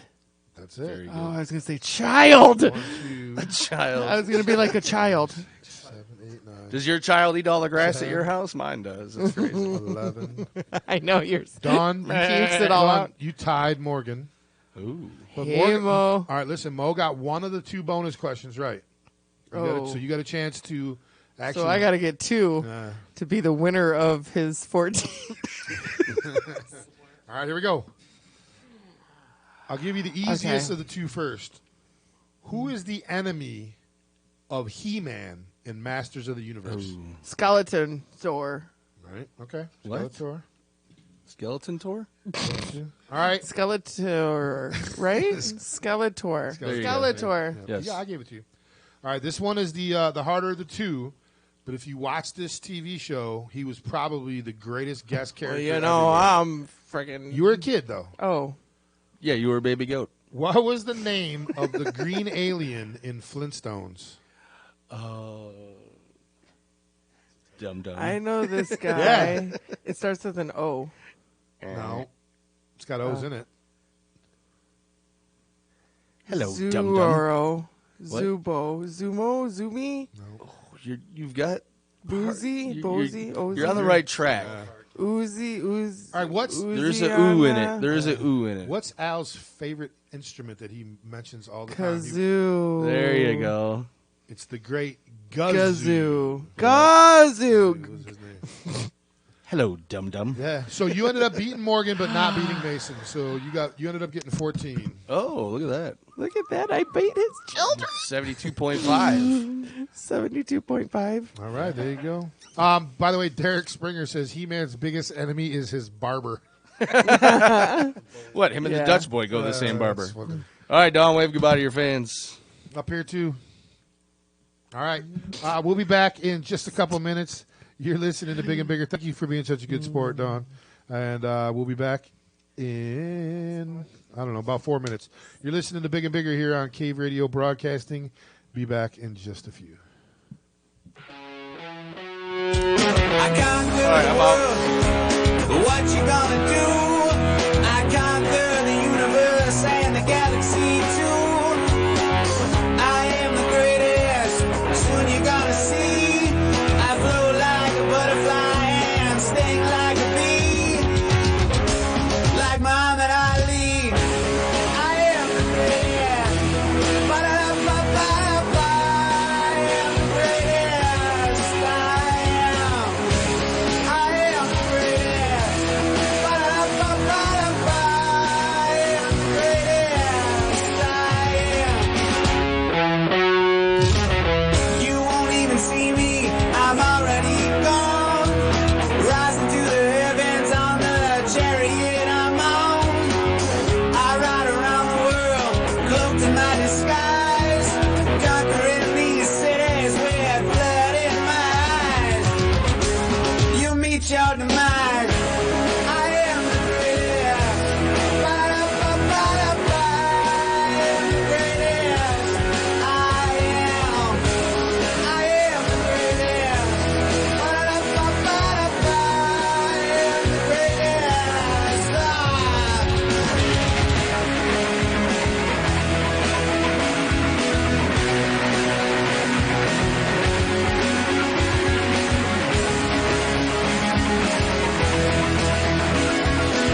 Well, welcome back, everybody, to Big and Bigger here on Cave Radio Broadcasting, www.crbradio.com. This is Big and Bigger, episode number 222.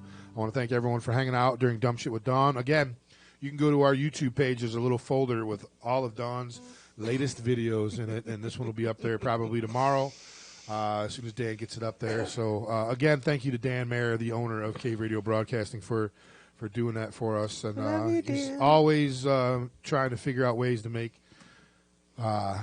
this network and our show and our shows better every week. The one thing that we have been starting to do is getting these camera things rolling, and we're trying to get as many people familiarized with them. So that's the next step. I think that's the next step in every podcast. If you're looking at all the podcasts that are on YouTube now, they're all videos. Whether it be the famous guys, like Joe Rogan and all those guys that do their stuff, or you got guys, I don't know if you guys ever seen Hot Ones. So Hot Ones is, me and my son just watched like 3 or 4 of them the other night. This guy, it's called, At First We Feast is the name of the YouTube channel, but the show Hot Ones, it's this guy, Sean Evans. He's got a little production thing, and they'll show up wherever. They'll show up to your house or whatever. They set up black backdrops all around, and they bring hot wings to the table. And it's him and whoever. He's had everybody. Ashton Kutcher was on there just recently. The Jonas Brothers, Seth Rogen has been on there. Idris Elba, Halle Berry, Gordon Ramsay, all the big hip hop stars and all the big new pop stars and everybody. And what he does is he asks 10 questions, and there's 10 wings. And the wings start at like 5,000 on the Scoville scale and go to like 2 million on the Scoville scale. And, of course, the hotter the wings are, the harder the questions get. But whoever this guy's researcher is fucking phenomenal, because he's pulling out like, hey, when you were a dishwasher at the Benihana's and, whatever. And he's like, dude, how did you know I was a dishwasher at Benihana's? He's like, I got researchers, but the questions are all great. Everyone leaves out of there having a good time. And that's what we try to do here at Big and Bigger and on Cave Radio. But that's the next step is the cameras. We're trying to get as many people versed in them and the programs we use, and hopefully we'll be able to get that. And that's always something. Podcasting is always evolution, And we consider ourselves live radio because we are live radio. We're broadcasting live right now. All the shows that we have here on Cave Radio broadcast live for at least their original thing, and then it goes on a podcast. So we hang our hats on being a live, even though we're not on the radio dial, we are a live radio station for 12 hours of the day. So, and we like to, bring guys like you, and especially on Big and Bigger. That's our biggest thing. I think you guys, I'd have to go through it, but at the beginning of the year on our 200th episode that we had, I think we were at 160 bands that had been through on our show alone. Yeah. And it's been 22 more episodes, and we haven't had a repeat band in except Hip Tuck and Rumble. Cool. So I think we're probably hanging they can about. Come back every week. I think we're hovering around 180 plus bands, and we're always looking for new bands. That's one of the questions that I ask you guys here in a few minutes. But you guys are ready to play, so you got another tune for us, a little bit more secondhand Mojo. Give me a little strum on that guitar, Vern. Hold on one sec. Let me get a. All right, go ahead. All right, cool. All right, whenever you guys are ready, ladies and gentlemen, secondhand Mojo with a little acoustic song sitting here at the table.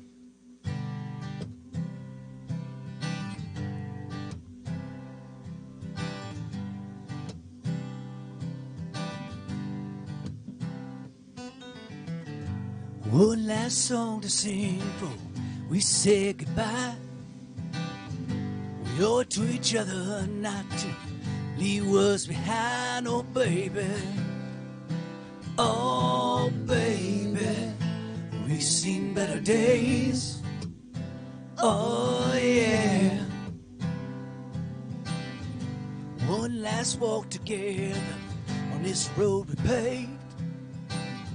A journey I won't forget, babe. I got to say, oh baby, I see the dead end coming. Yeah, we've had better days.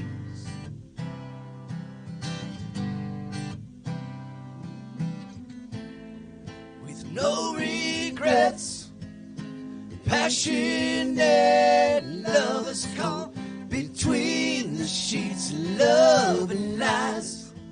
But we held on as long as we could. Given the circumstances, we weren't good. We were no good for each other.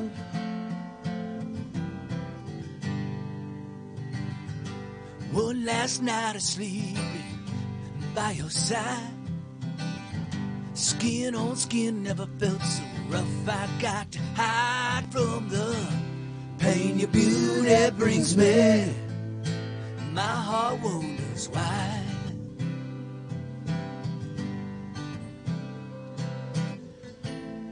With no regrets, passionate lovers caught between the sheets and love and lies. But we held on as long as we could. Given the circumstances, we weren't good. No, we were no good for each other.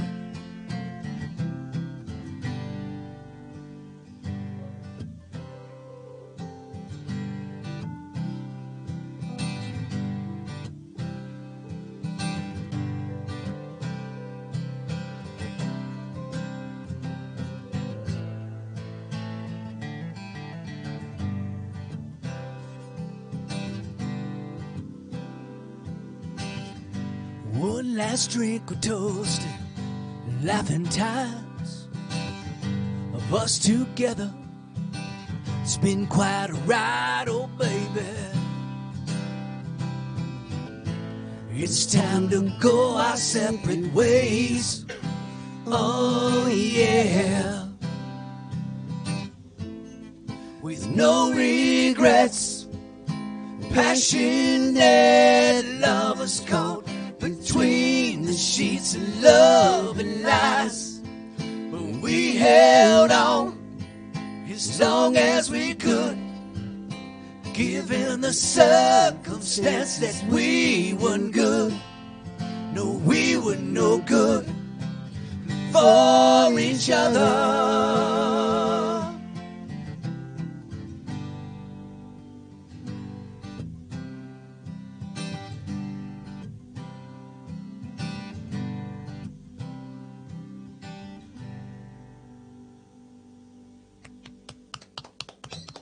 Nice. All right. Cool. It was one last song going to be on our upcoming EP in January. Q, you got your own mic. You all got your own mic now when you come back from. Yeah, come sit. Yeah. Bye, Al. It's a cool spot in our live show too. We kind of get Scott gets from behind the drums. We set some Mhm. chairs up front of the stage, kind of bring that unplugged feel Oh, back that that's you don't kinda see anymore cool. on the live stages. Not at all. So it's a cool feel, cool look, cool feel. I love we the like that song. kind of like a campfire. Yeah, Everybody yeah. around the campfire Yep. and stuff. I love that vibe. It's cool too because it gives us the natural flow. We have Hey, the, what'd I we miss? started with big energy and all kinds of craziness. Yeah. Take a little break in the middle. Yeah. We actually sit on stools and Yeah. Chill and out sing and and- whatnot. And then That's after awesome. that, it's time back to ass kicking. Yeah, You know? absolutely. I like it. So, bands around town. I talked to you guys earlier, and I said something about, bringing, always discovering new bands, and that's how we get a feel. Is you guys get to play with bands. Sometimes we don't get to make it to those shows, so we always ask, what's a band? What are bands that you like to go see or that you've liked to play with in the last 5 or 6 shows you guys have done, Vern?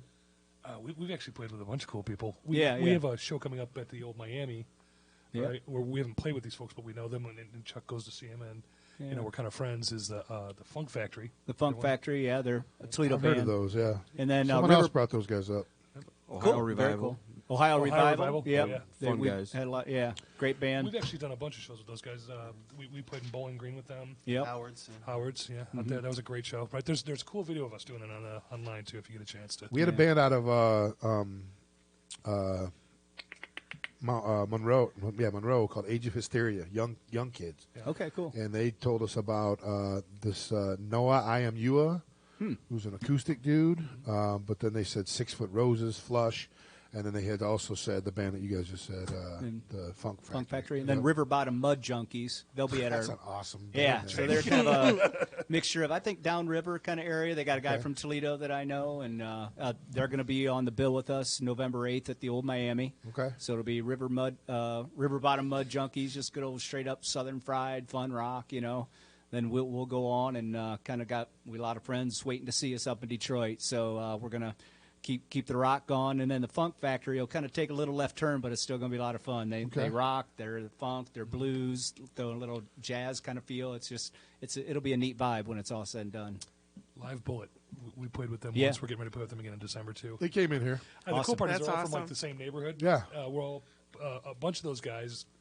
Know like family members of mine, and all. It was Right. really strange when we played with them the first time. It turned out we knew a ton of the same people. Yeah, Mark, the bass player, he's from Redford. He just lives down the street. Yep. Very cool. I'm drawing a blank on the lead singer's name. Kevin. Yeah, Kevin. Yeah. No, it's Bob. Yeah, Bob. Yep. So, Yeah, but Bob Kevin is from Garden City. That's what I kept calling him. Garden City. Because I was calling him Kevin. He's like, it's Bob. I'm like, all right, Bob Kevin. And then it's Dave Zunzel, right? Isn't his name Zundel or Zunzel, Yep. something like that? He's from Westland, right? Okay. And then, Well, their old guitar player was Bubba. Yeah. Bubba Wilson, who's from down in the Monroe, Dexter area. And that dude's a 23-year-old freaking phenom. the kid who plays for him now, I say kid, because he's kid to us because we're old people, but is phenomenal. The guy with the Zemaitis guitar, their lead guitar player, right, is just phenomenal. Took over for Bubba? Yeah. And then I heard he was pretty good. Oh, he's very, very good. And then Rocky, their drummer. The drummer. Right, he's been kicking around forever. I actually... Did he play with Bob Seger, or did he play? No, he played with a bunch of the different guys from the Bullet that have come All out. right, that's what it That was. kind of stuff. And he's a session guy locally, too. So, Yep. you know... Yeah, because he's that been in stuff. here 2 or 3 times with different bands. Yeah, we kind of crossed paths at United Sound back in the day and whatnot. Yeah. So We got another show with them in December down in Toledo, Yeah. Civic Music Hall, December 7th, and so With Live Bullet? Live Bullet, Yeah. yeah. We had a You great ever time been down to together. that place, the Civic Hall? No. It's Roxanne's. It used to be. Yeah, right? it's the old Yeah. Roxanne. Okay, Before, well, I've been to Roxanne. before Yeah. Roxanne's, it Yeah, was probably- the Burn Gate. My band played there back in the 70s. Oh, It wow. was the Burn Gate. And when we showed up to do this Live Bullet thing, I walked in and went, I can't believe it. Yeah. You were at WIOT. You had to kind of. Yeah, I knew Roxanne's. Yeah. Yeah, so when I worked there, we were WIOT, and then right down the hall was the AM station that I worked for, and it was a pay-to-play. It was like WW something. It was just real obscure station, but I was there for, I can't remember. I can't believe I can't remember. My daughter sang "Take Me Out to the Ball Game" as a 5-year-old on there. You know, it was such a good time, and I got to meet Lord Grizzly Adams. Absolutely. He's in yeah. Monroe now. He's He's sick right now, but he's Yeah. No, he's been around the Toledo music scene He's forever.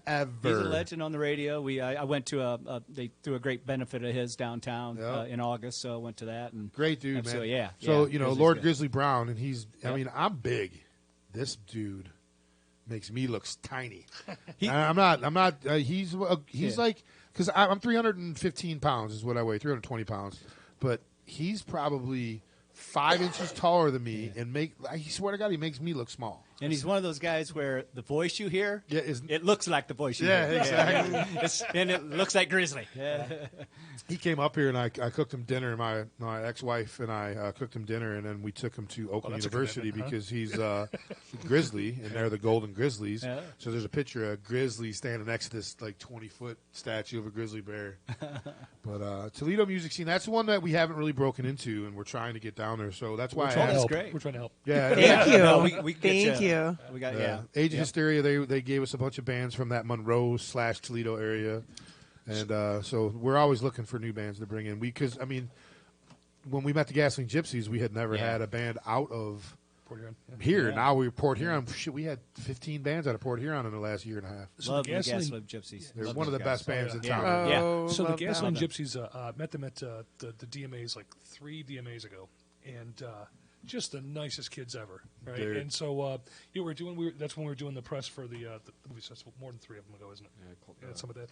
Anyways, and just great kids. And then we get to talk, and they're like, "Oh, we're from Marysville. We're from Port Huron." I'm like, "Oh, crap," you know. So they actually know my brother's bands and stuff like that. So we all kind of know Nice. each other, you know. So that was kind of cool. Well, that's how we hooked up with Hip Tuck and Rumble. So the first time we had, we actually had Don Canners was their manager back in the day, and he brought in I'm drawing a blank right now who the band was, but he brought him in and he gave us press kits for the Native Howl and for the Gasoline Gypsies. And I was like, I don't have any room on this show right now, but I would love to get the Gypsies on my Tuesday night show. So we brought them in on my Just Roll It show, and they just fucking killed it. It was like, oh my God, man, I can't believe. And then the Native Howl came in like the next Friday, right before our show on Big and Bigger, on I think it was Amy's show, Amy List's show.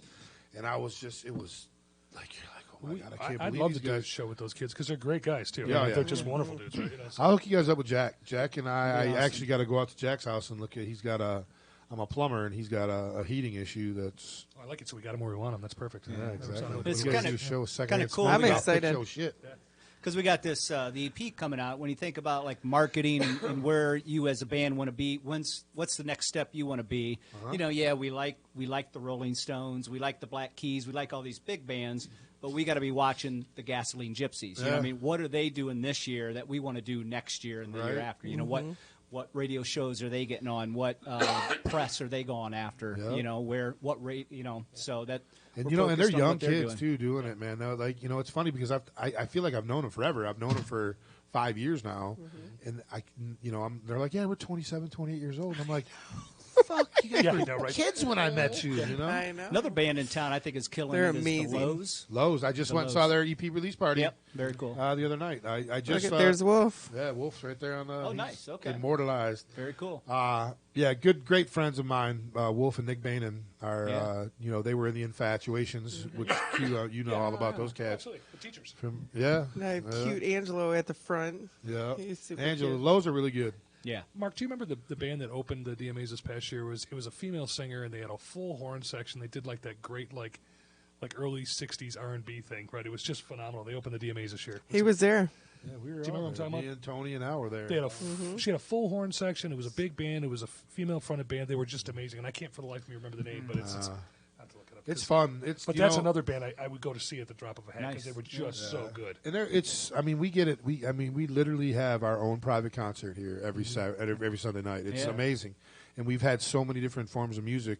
A couple weeks ago, we had Chrissy Morgan and Sandra Woodman in here. They're a jazz, type singer band, and then that same show we had Rick Perneda, who debuted his rap album, a song with Run DMC from Run DMC. So it was.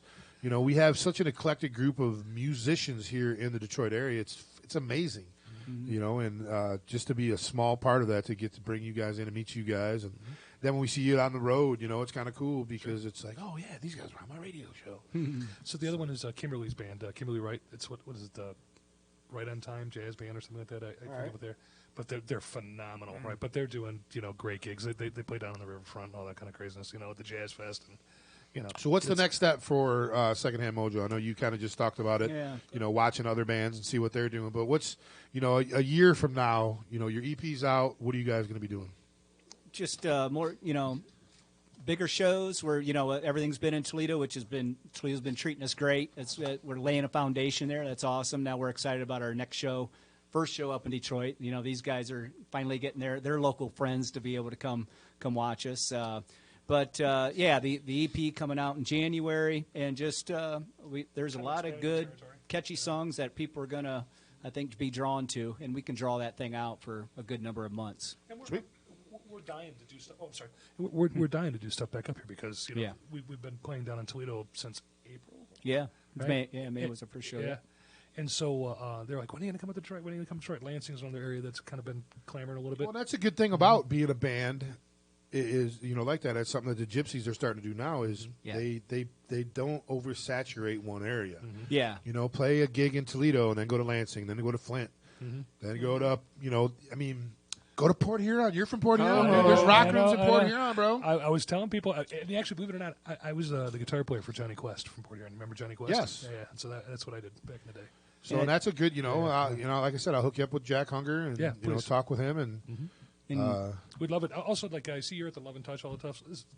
It's in Ferndale, and my kids are in Ferndale. So yeah, so that's awesome. Cool. But there's a lot of places here, but it's really strange because, getting back to this and finding the places to do original music is very difficult now in Detroit. It really is. It's not like it used to be. Q, you prefaced this earlier, and we've prefaced this on past shows. You've been around since the 70s, right? With your band Sweet Crystal in different forms, basically the same three guys. Same You guys three guys. brought bass players in and other 15 of them. It's the Spinal Tap position.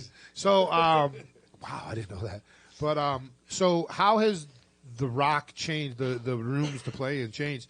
Because on the west side now, there's nothing. There's the Token. Yeah. That's it. Yeah, John. If And you the go Token far is pay west, to play too, right? Which it is now. Which it's been that way for a while, yeah. And so to be honest with you, Yeah. we opened for Kenny Hill, right? The Kenny Hill group on their deal, that's awesome. right?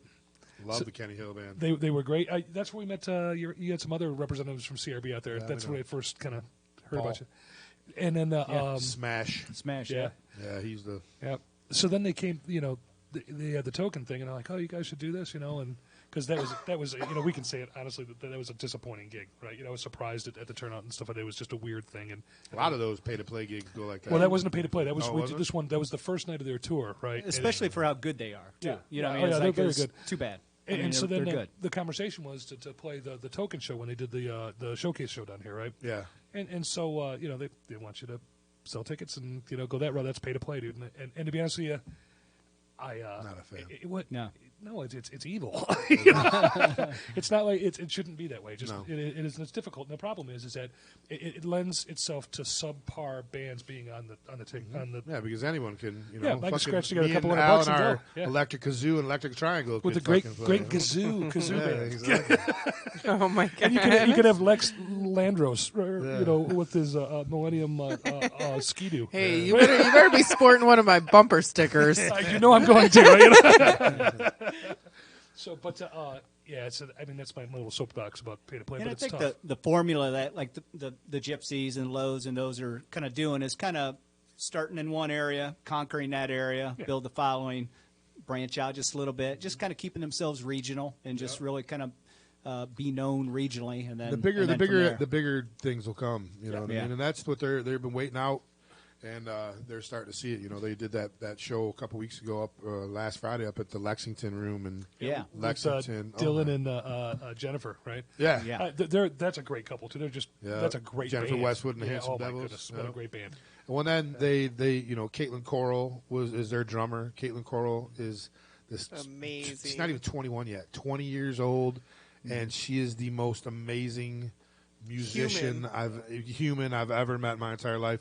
She can play every instrument. There's like a 10-minute rockumentary on YouTube. It's 10 minutes long, and I encourage everyone to go look at it. But it starts off when she was like 11 or 12 years old and chronicles all the way through. She's a heavy metal drummer. But sings like a fucking angel, plays piano. It's awesome. Guitar. It's amazing. Teaches Plays children. plays the guitar fingered. No pick, nothing. Just like comes off the stage, your hands are bleeding. It's like, Jesus Christ, you're so dainty and beautiful, and you got these bloody fingers. And, You ever heard of the Wood Brothers? The who? The Wood Brothers. Yeah. So I saw them a couple summers ago with Tedeschi Trucks and the Wheels of Soul tour, and I'd never heard of them. Right? Well, their drummer actually plays drums and keyboards at the same time. Oh, wow. And it's not like he's playing a pad, right? He's blasting away on the drum, and he's just ripping up the keyboards at the same time. I've never seen like that That's before in my life. crazy. It's It was amazing insane. when someone can do that. Oh, you know? yeah. So, it was... That's ADHD to its fullest. Yeah, right exactly. there. You know what I mean? Yeah.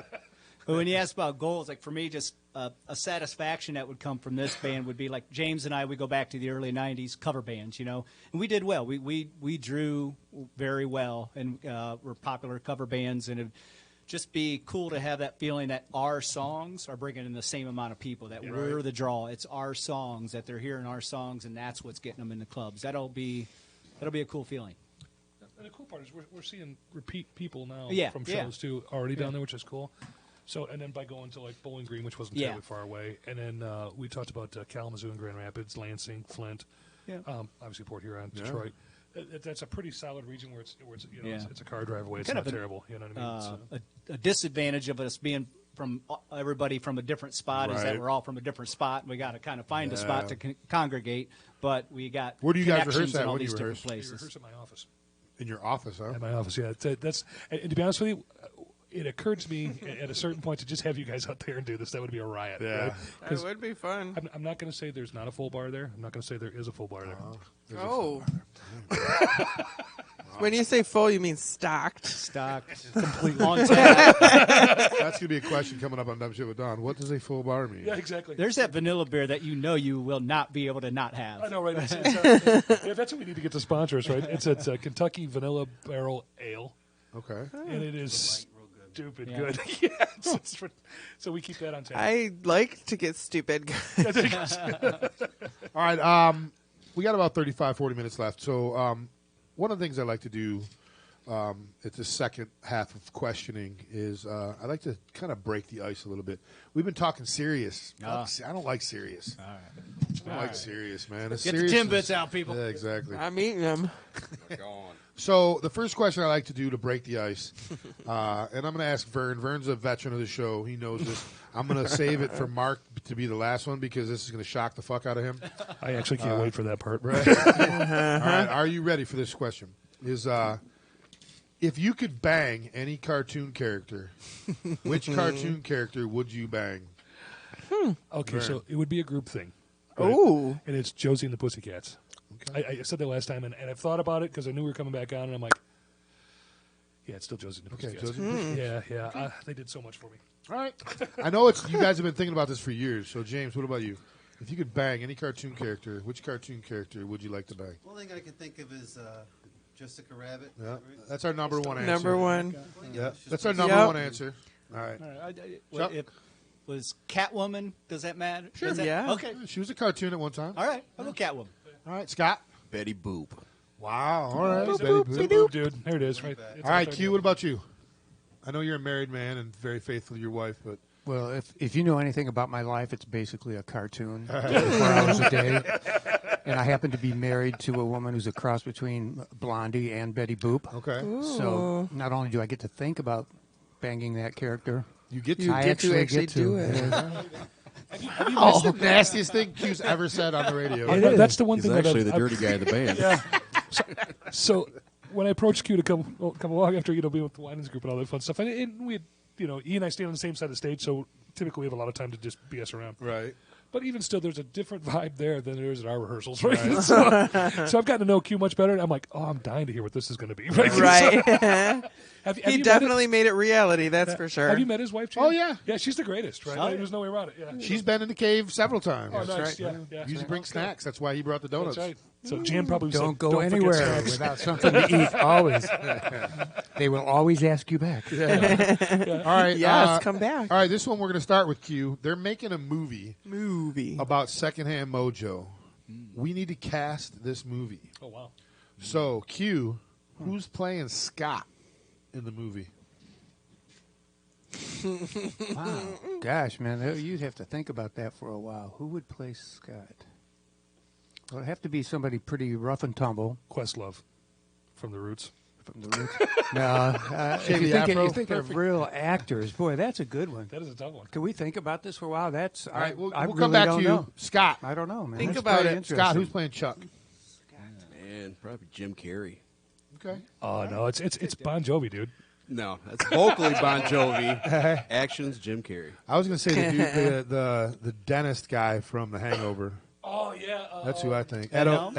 What's his name? Yeah, yes. Ed Helms, okay. Yeah. I used to hear Jason Bateman a long time ago. Okay, too. I can see that. All right, Chuck, who would play James? James. Oh, Oh, boy. I know this one. Let's see. I need somebody who smokes a pipe, who has the cool You're a hat pipe on. smoker? Oh, he's the coolest guy in the band. Right? I don't know if you It know is this or not. cool. And it's not even close, right? This is a tough one. I gotta. I'm going. Mine is John Malkovich. Yeah. Oh, okay. John Malkovich would be mine. You know what I like about that? He could be. Come up on the mic. We can't hear you. I'm sorry. You know what I like about that? He could be like crazy John Malkovich if we wanted to be kind of interesting. Yeah. But he'd have to be like really restrained. Yeah. You know, like a thin veneer of holding on to his shit, right? 'Cause that's really, that's how I picture James thinking about us. So what do you think, Chuck? Give me just a quick answer off the cuff. Who do you think? James. Oh. Gun to your head. Who's playing James? I'm drawing a blank. I don't. Okay. We'll come back. I got one for Scott. All right. Burt Reynolds. All right. Yeah, I like that. I like that. All right, you young go. Burt Reynolds. Yeah, I like like he's Tom gotta be Selleck like, or nothing? But he's got to be like Smoking the Bandit Burt Reynolds. Yeah. A little Yeah, cocky there with you that. Yeah. Yeah, Johnny exactly. Depp, wow. All right, James, who's playing Vern? Yeah, I knew you were going to ask me that. That's the thing is I don't watch a lot of Me neither. a lot of movies. So I'm like, who's the Talking to Mike, buddy. Come up on the mic. Yeah, maybe who's the Jonah Hill guys? I know faces, Oh, but not Jack, names. I can see Jonah Hill. Jonah Hill's right. I think so. Is that the guy? I can see that. I see Benny Hill. See, I know. All right, Vern, who's playing Q? Oh, that is really interesting too. Ron Wood, the young Ron Wood. Yep. Wow. Yeah. There you go. That's good. Yeah, I'm gonna go with that. Okay. Yeah. I don't know. All right, James, how about I got James? all Tom right. Green. Okay, yeah. Tom Green. Yes, I can see that. My bum is on your lips. I can totally see it. Derek Springer said Scott would be played by Danny McBride. Yes. Oh, there you go. Oh, absolutely. That Yeah, I would make like perfect that. sense. Yeah. I can see that. That's my younger brother. The kid's Yeah. a lunatic, but this is right up his alley. This so. is perfect. He's been commenting on everything. I like that he's He-Man's biggest enemy is his Now, barber. Yeah. Was Rick Ocasek an actor? Oh, yeah. Rick Ocasek. Rick Ocasek. Yeah. Okay, I He can was see in all those videos, sure. Yeah, he's an actor. You know, the cool part, you might think All right. This just in also is Secondhand Mojo just got booked on their dream gig. You guys get to pick the two bands that are playing with you guys, dead or alive. So it can be a band from the past. It can be a band from the present. 2 bands, and what venue is this happening at? We're going to start with you, Vern. All right, so just because of the style that we like playing and whatnot, I'm going to say Kobo, right? But Kobo in the 70s. That was still cool. I would have to be like 71 Silver Bullet Band would be one of them. And then also Jay Giles Band, right, from the same era. Okay. Right, yeah. So that just James, what about you? I like it. 2 bands. You get to pick dead or alive, and what venue is this happening at? I don't know. So I listen mostly jazz, so I'm like, some told you. genres I like. I don't listen Which to jazz players? Yeah. Maybe one of those classic Fillmore type venues because I've listened to tons of concerts that were live, like Aretha live at the Fillmore. You know, Okay. So probably something like the Fillmore. I like Jay Giles, very similar-ish. You know. Ario Speedwagon fits in there too. The Ario Speedwagon, or maybe even Yes or something a little more progressive. Okay. All right, Chuck. What about you? See, 2 I bands. like, I'm going to say at the 930 Club in Washington, D.C., because haven't been there, but I've always wanted to go see a concert there in D.C., so 930 Club. Kind of a newish band, one of them, The Record Company, good kind of roots rock, kind of groovy rock. And then another band I might say is another kind of newer, The Revivalist right now. Okay. So The Revivalist and The Record Company with us. All right, Scott. What about you? Probably Madison Square Gardens with Grand Funk Railroad. Oh yeah. And maybe Creedence. I'll go. Yeah. Like before everyone started fighting. Yep. Yeah. We have a connection to the Grand Funk thing too, right? Yeah, So, yeah. Oh yeah. Yeah. The previous band we played up in Fenton in that area a lot, and Phil Schmelter is just the greatest guy out there. But he was like instrumental in helping those guys along back in the day, or what along those lines. And didn't they used to rehearse at the house or something like that at one point? Yeah, barn out there. Yeah, so and we've played at this thing, and they do this really cool thing. We were asked to play it this year, but because of our schedules, we couldn't. Right, but they do this thing, Barn Fest, where they actually people give a donation. Spiral Crush played Barn Fest. Yeah. So we actually have headlined it a couple times. You guys know those guys? Yeah, I know them. They're Love those awesome. guys. Yeah. So, but it's just a cool place. But that's our connection to Grand Funk. Yeah. The Smale Brothers, man, those guys are amazing. Yeah. And then Jimmy, the McManaman, the new bass player, he used to be in the Infats back in the day. He was one of the original members of the Infats. So I've known Jimmy forever. And their old bass player, Jimmy, like it was transition was perfect. I'm like, oh, we don't even have to change the headline. It's Jimmy. You know? Yeah. All the old bio stuff works. Yeah, exactly. So, all right, Q, what about you? 2 bands and a venue. I'd like to do something a little more intimate, like at the Fillmore. Here in Any Detroit? of the, I like the Detroit Fillmore. I'd like to hear like a Humphrey McGee and Government Mule. There you go. I think that would be a nice. Saw both Warren of them. Haynes is freaking amazing. I just think it would be a real nice Or John Bonamassa would be fun to play with too. Did you see his house almost burnt down in the wildfires?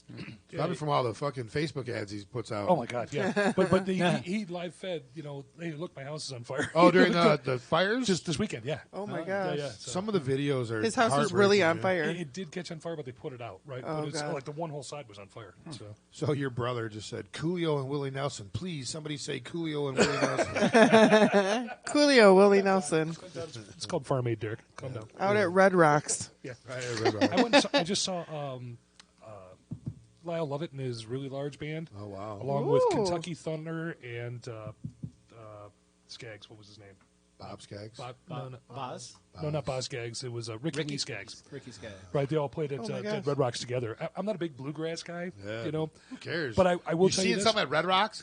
Oh, yeah. So like the I'd go Philharmonic see it. Orchestra. I I'm in the wouldn't give a fourth fuck. row, right? It was one of those. I happened to be out there, Yeah. and that's the concert that was going on that night. So I said, all right, I'm going. I'm going. And so I get out there, and that band, the Kentucky Thunder, is Ricky Lee Skaggs' band, right? But it's all young cats, really young cats, and two old dudes that were from the original part of the band. And every one of those guys was just mad good. It was crazy how good they were. Isn't that nuts? Yeah, and then Lyle Lovett's band is just phenomenal, right? Have you ever saw that? It's a Netflix thing called Hired Guns. Yes.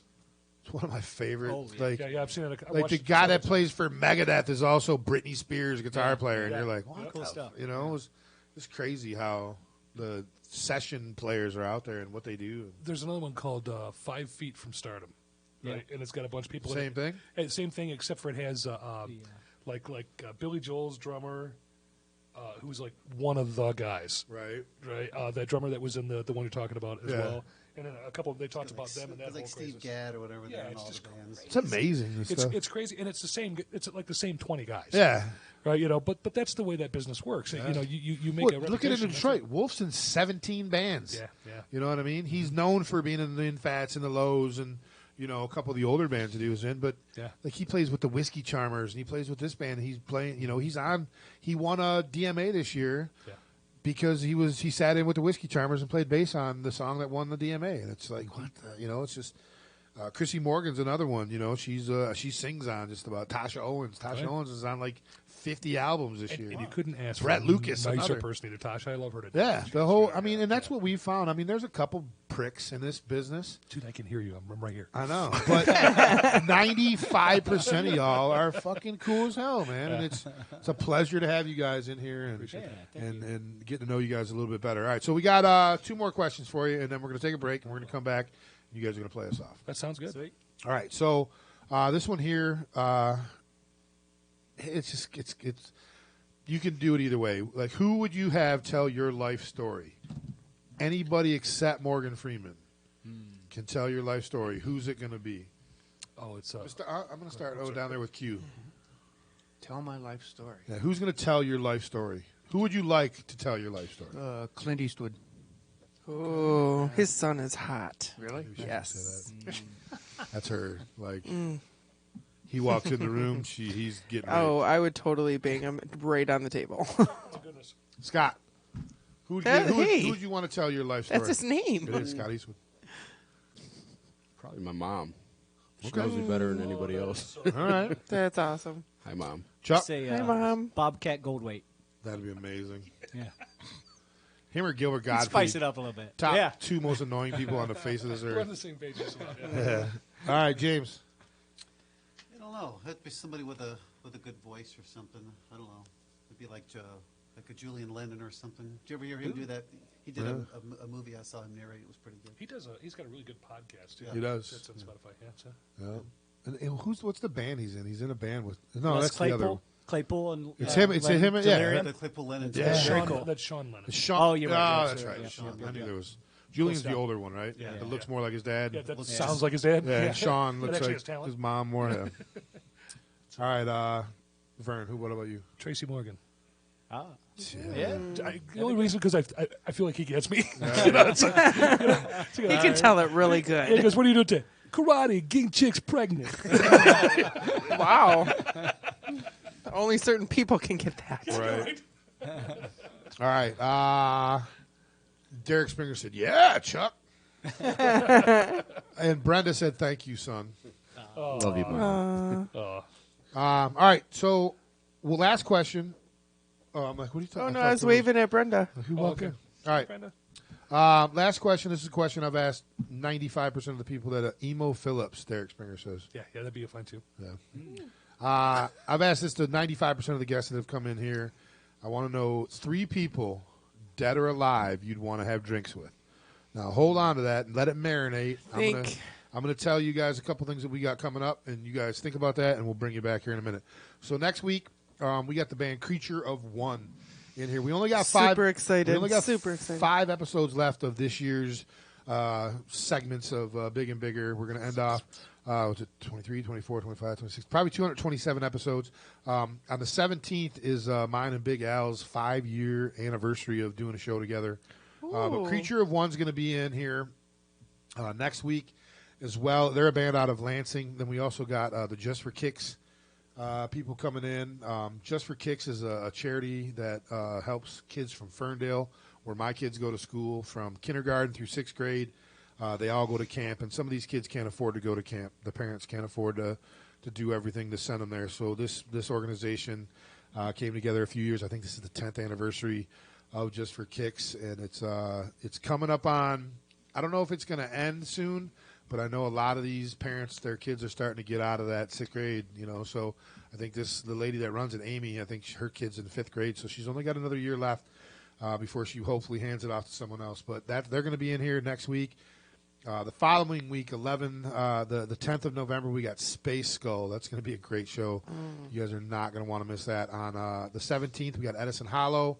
The 24th, we're still open. We are looking for another band. And on the what? Hip Tucker Rumba. No, we're not going to have Hip Tucker Rumba again. As much as you would like that. That's why they were here last week. I know. And then on the December 1st, our last show of 2019, we have Spiral Crush in here. We're going to take a 4-week break. We're going to come back in January. Dawn and I are going to do the first 4 or 5 shows with a guest host through January. And then in February, Big Al's going to join us back. We got all kinds of cool stuff. We're going to have different segments. And we're looking to bring in, we're looking to expand. We're looking to bring in bands from Toledo, which we haven't touched yet. Besides you two guys, but no. You're not a Toledo band. No. But anyway, you're like what, 2/3, 2/5? Actually 1/5 now. 1/5. Yeah. But anyway, we're looking to expand Big and Bigger, and we're always looking for more ideas. So if you guys got any ideas, send Al or Don or I a message, and let us think about. But I know one of the things we're getting ready to do is those skits you heard the Shardy earlier in the show. We're going to start bringing them back, and we're Don and Big Al and I come in here on a Saturday and knock 1 or 2 of those out a week, or every other week or a month or whatever. But we're going to start getting back into that. When we fell in love with radio, I mean, not that I don't love doing this. This is my outlet every Sunday night. I get to come in here and meet cats like you and have a great time. So, stay tuned for more news. But 12/1, December 1st is our last show. Spiral Crush is going to be in here. It's going to be a great time.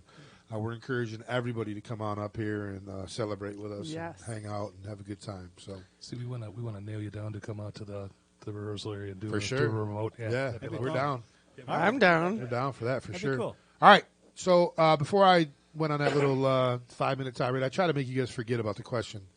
Did you? Did you? Yeah. 3 people, dead or alive, that you'd want to have drinks with. We're going to start down at the end with Q. Who do you want to have drinks with? Or caramels or whatever. Tea. I would like Crumpets. I would like to have a drink with one of my musical heroes, Keith Emerson. Okay. Just to sit down and Emerson, Lake and Palmer. Yeah, and pick his brain and find out why he killed himself when he was the epitome of keyboard players. I'd like to know why there wasn't anybody in his life to try to talk him off that ledge. Okay. And that would be number 1. Number 2 would be my dad, who's been gone for 6 years now, and I miss him dearly. I'd love to be able to sit down and drink with him because he was a drunk for a while, and then he got sober for last 10 years of his life, and he was a totally different and amazing man. So I missed that. And then I'd like to have some wine with Jesus Christ, and I would just bring a big barrel of water. Yeah. Because I need from to what be I dunked. heard, Yeah, from what I that heard. guy can party and continue to party. He's in So charge I of would drinks like and to be snacks. doing That's that. awesome. Yeah, exactly. There you go. Turn my water into That's wine. great. All right, Scott, what about you? 3 people dead or alive you'd want to have drinks with. Buddy Rich. Okay. Maybe. Talk about session drummers. Yeah. That guy was on everything. Yep. It was actually one of mine. Yeah? There you go. Yeah. Maybe Jimi Hendrix just to see how crazy he was. And probably my grandpa. He died when I was 3, so I never really got to know him. So Okay. grew up without a grandpa, so it'd be cool to I did too. meet him. Neither I never met either one of mine. Yeah. Chuck. I'm going to say Rob Gronkowski. I think he can be a fun party. Yeah, he would. Keith Richards. Wouldn't know what the hell he's saying. Yeah, but it'd be he's fun. definitely a fun party. And I want Matthew McConaughey to drive us around in the Lincoln. Okay. Yeah. All right. The Lincoln lawyer. Yeah, I got you. I want to be your interpreter for Keith. Yeah, that's it. James. Yeah, I also was going to say Buddy Rich, but I listen to his big band music probably almost daily or weekly. I listen to something from Buddy Rich. Okay. Just his, the way he could drive a big band like nobody else, especially his stuff in the 70s and 80s before he died. He kept getting better. Did you ever see that the one where him and Animal go at it? That's one of the greatest things ever. And Animal just throws shit at him after the end. Well, if you read about it, he had to reinvent because he was a child prodigy when he was 17 months old. He was on vaudeville doing Stars and Stripes in the early 1920s. So he had to reinvent himself throughout his whole life. He kept getting better and better up until he died. So it's got a fascinating story. Right. And then probably John Paul Jones. It'd be he's a bit. Why do they all hate you, John Paul Jones? Yeah, I don't know. Why? Is that what it is? They fear him? Yeah, it was because he was the one who was doing all the. Right. Yeah. He was the smartest of them I bet. musically. Right. That's why he's not around anymore. You know. And then maybe either Detroit's James Jamerson or Willie Dixon. One of those two, but maybe James. It'd be sweet to hear. So we had this cat in. You guys know Melvin Davis? Yeah. Local guy, been around forever. Took a break for a little while, came back, and he's killing it now. But he had Joe Pep in here also, another Motown cat. And it was amazing, man. Just the stories that came out of these guys, man. And me and Al, this is probably one of our favorite shows. We just sat back and cried and laughed and everything about One some of show these stories. I missed. Yeah. I was riding horses, wasn't I? Or saving horses. Yeah, you were saving horses, riding cowboys. But I went to faster horses that weekend, I think. But he had our buddy Nick Malamas was a host on a couple shows here, and he came in. I'm like, dude, there's Motown guys in here. You got to come in. So he shows up. So as we sit down, the table was different back in there. We had all the controls were down at the other side, and everyone was sitting around there. I was sitting where Scott is, and I introduced the table around, and I introduced Melvin Davis, and Drew Schultz was in here. Drew Schultz is this another kid, 27, 28 years old, who's just an amazing guy. Works for Dime, and he worked for Motown, and he's drummed for the Four Tops and all this other stuff. And then it was him, and Joe Pep, and then I think Al was down here, and then Nick Malamas. So I get all the way around, and I get to Nick, and I'm like, yeah, Nick Malamas is here. He's the co-host of the Nick and Jay show here on Cave Radio. And Davis, stop. Melvin Davis. And I'm like, what? He goes, did you say Nick Malamas? I'm like, yeah. He goes, there can't be two Nick Malamases in this world. And he's like, yeah, actually, I'm a second. My dad's Nick Malamas. He's like, that motherfucker played saxophone with us when we were touring in Detroit. And I'm like, wait, what? And he's like, oh, yeah, that's my dad. And I'm like, how did we know? So Al and I sat here while these two talked for 15 minutes. It was the greatest, unscripted part of any show we've ever done. But it was just so cool to hear some of the stories they had. And he was talking about James Jamerson and all those guys. And, it was amazing, some of the shit that they talked about. And, again, that's why we love doing what we do here. So, all right, Vern. Ray Charles. He's local, too, and I've talked to him a bunch of times, but I've never actually sat and had a drink with him. Right? Dennis Coffey. Yeah, another Motown guy. Yeah, I'm a big Motown guy, too. And then... I would love to have him on here. I've never had him on here either. You'd think he'd be an easy get because he's hanging around, so. He's still around. You'd think. Yeah. And then the other one is I would love to sit down with Dwayne or the Allman Brothers, right? Greg Either Allman. one. Greg, thank you. Greg, either one of those bank guys. share. Yeah, just kind of sit back there and Married to her for a hot second. yeah, exactly. Well, we actually have a friend, Dave Kimber, right, who used to work at the Guitar Center in Hollywood, and he sold Greg a guitar, right? And the story goes like this, and Dave's going to kill me if I get this wrong, but essentially he owes Get it wrong. he owed Greg right $100 because Greg came in and he helped him. It just happened to be his turn to help him, and whatnot. And so he goes, "Hey man, can you get some blow?" Right? And Dave's like, "Let me see." And he goes, "Yeah, I think I can arrange it." He goes, "All right, cool. Come up to the address of Cher's house." Right? You know, here's the code. Come on in. All that kind of fun stuff. He gets there, right? And he goes, "Come on, we got to go in here because my old lady's over there and I want her to see it." Right? So in there, it was X number of dollars, but there was $100 difference, and Dave had no change. Right, so they did the blow there the whole time together, right? And then Dave left with his money. You know, so he goes, "Just give it back to me next time," and he never saw him again.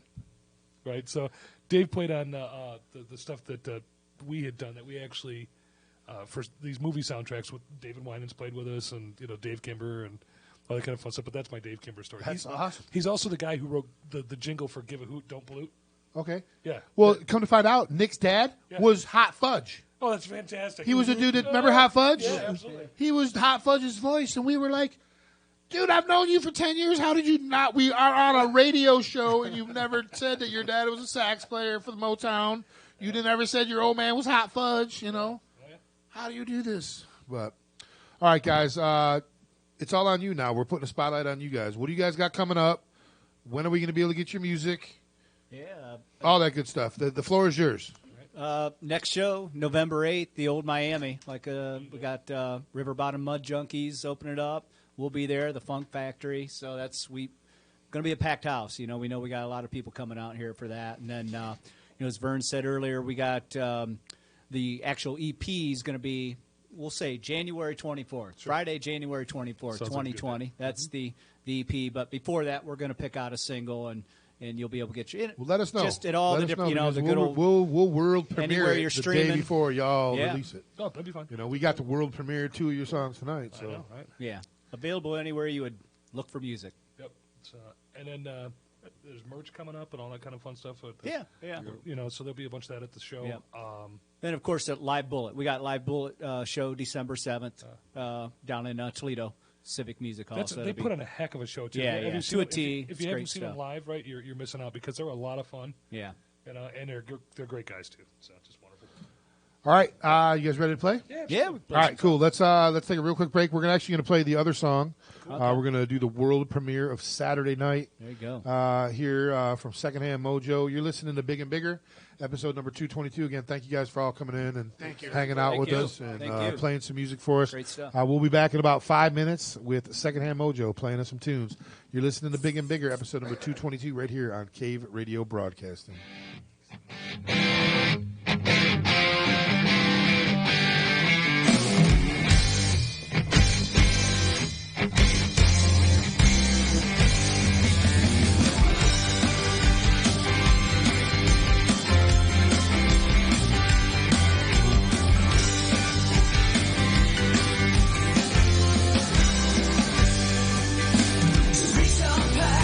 Cause I'm stacked, there's energy in the air.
once said, photography takes an instant out of time, altering life by holding it still. The pleasure of being able to go back in time and feel those emotions and revisit those memories is priceless. Life in Print, Photography by Kim, aims to bring style and creative flair to every session and capture life's real moments. Her services cover all of your portrait needs, including seniors, professionals, families, modeling, dance, and so much more. Being the photographer is not just about taking pictures, but connecting with the clients to capture their true essence. Kim would love to be the curator of your family's memories and photograph your life in print. To see samples of her work and pricing, visit her at www.lifeinprintphotographybyKimB.weebly.com or by phone at 313-850-5218. Follow the link on the Cave Radio website. All right, here we go. Welcome back, everybody, to Big and Bigger here on Cave Radio Broadcasting, www.crbradio.com. I want to thank each and every one of you guys. We've had a full house on the Cave Radio page, live video. I want to thank the band for coming in here. Vern, Scott, Chuck, James, and Q. Ladies and gentlemen, Second Hand Mojo.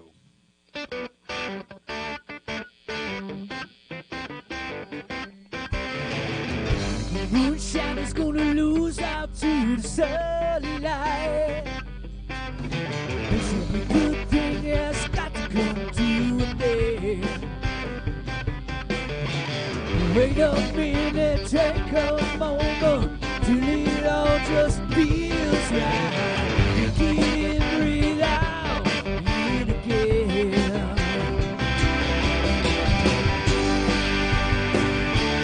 Hold on, step back, keep track, don't lose the time. Hold on, step back, keep track, don't lose the time. Hold on.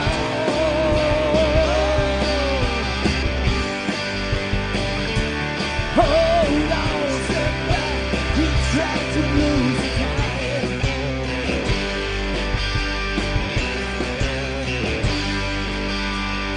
I blink twice and the night turns in the morning.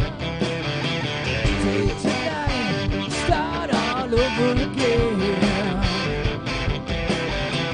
Every time I feel alive, you escape without a holding. Remind myself you'll be back again.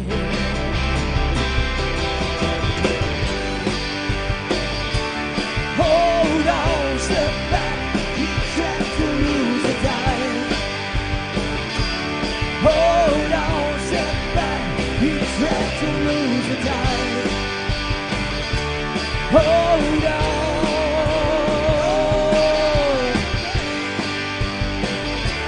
Hold on, step back, keep track to lose the time.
never will be.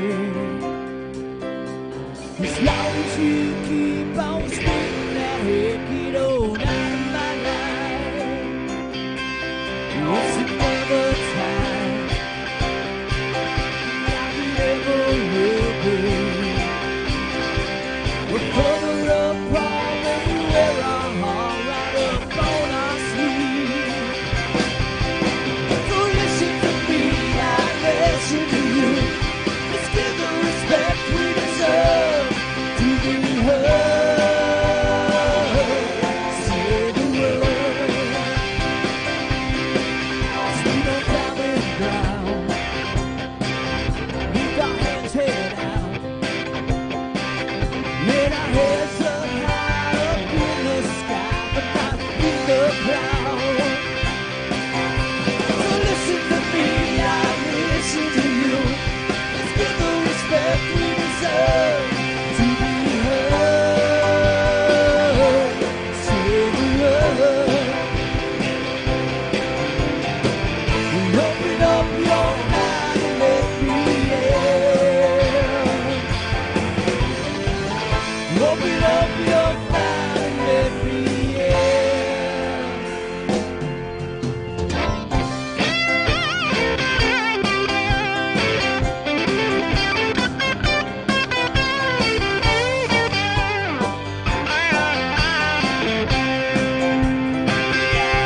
listen to me, I listen to you. Give the respect we deserve to be heard. Say the word. Open up your mind and let me in. Open up your mind and let me in. Open up your mind and let me in. Open up your mind and let me in.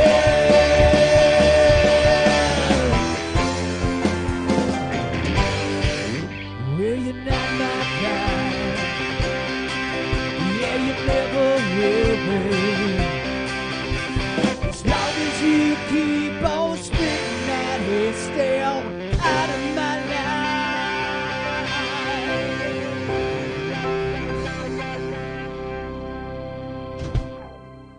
All right. Great job, guys. Ladies and gentlemen, Secondhand Mojo. You can catch them November 8th, right? November 8th at the Old Miami. It's going to be a great show. Make sure you catch them there. And January 24th, hopefully-ish. Friday, January 24th. All right, cool. And hopefully you'll catch them here on Cave Radio again sometime very soon. Ladies and gentlemen, thank you again for tuning in to Big and Bigger episode number 222. For Al, Dawn, and I, we will see you next Sunday. Creature of One, and the Just for Kicks people. Again, thank you guys for coming and hanging out with us. All right, we're out. Peace.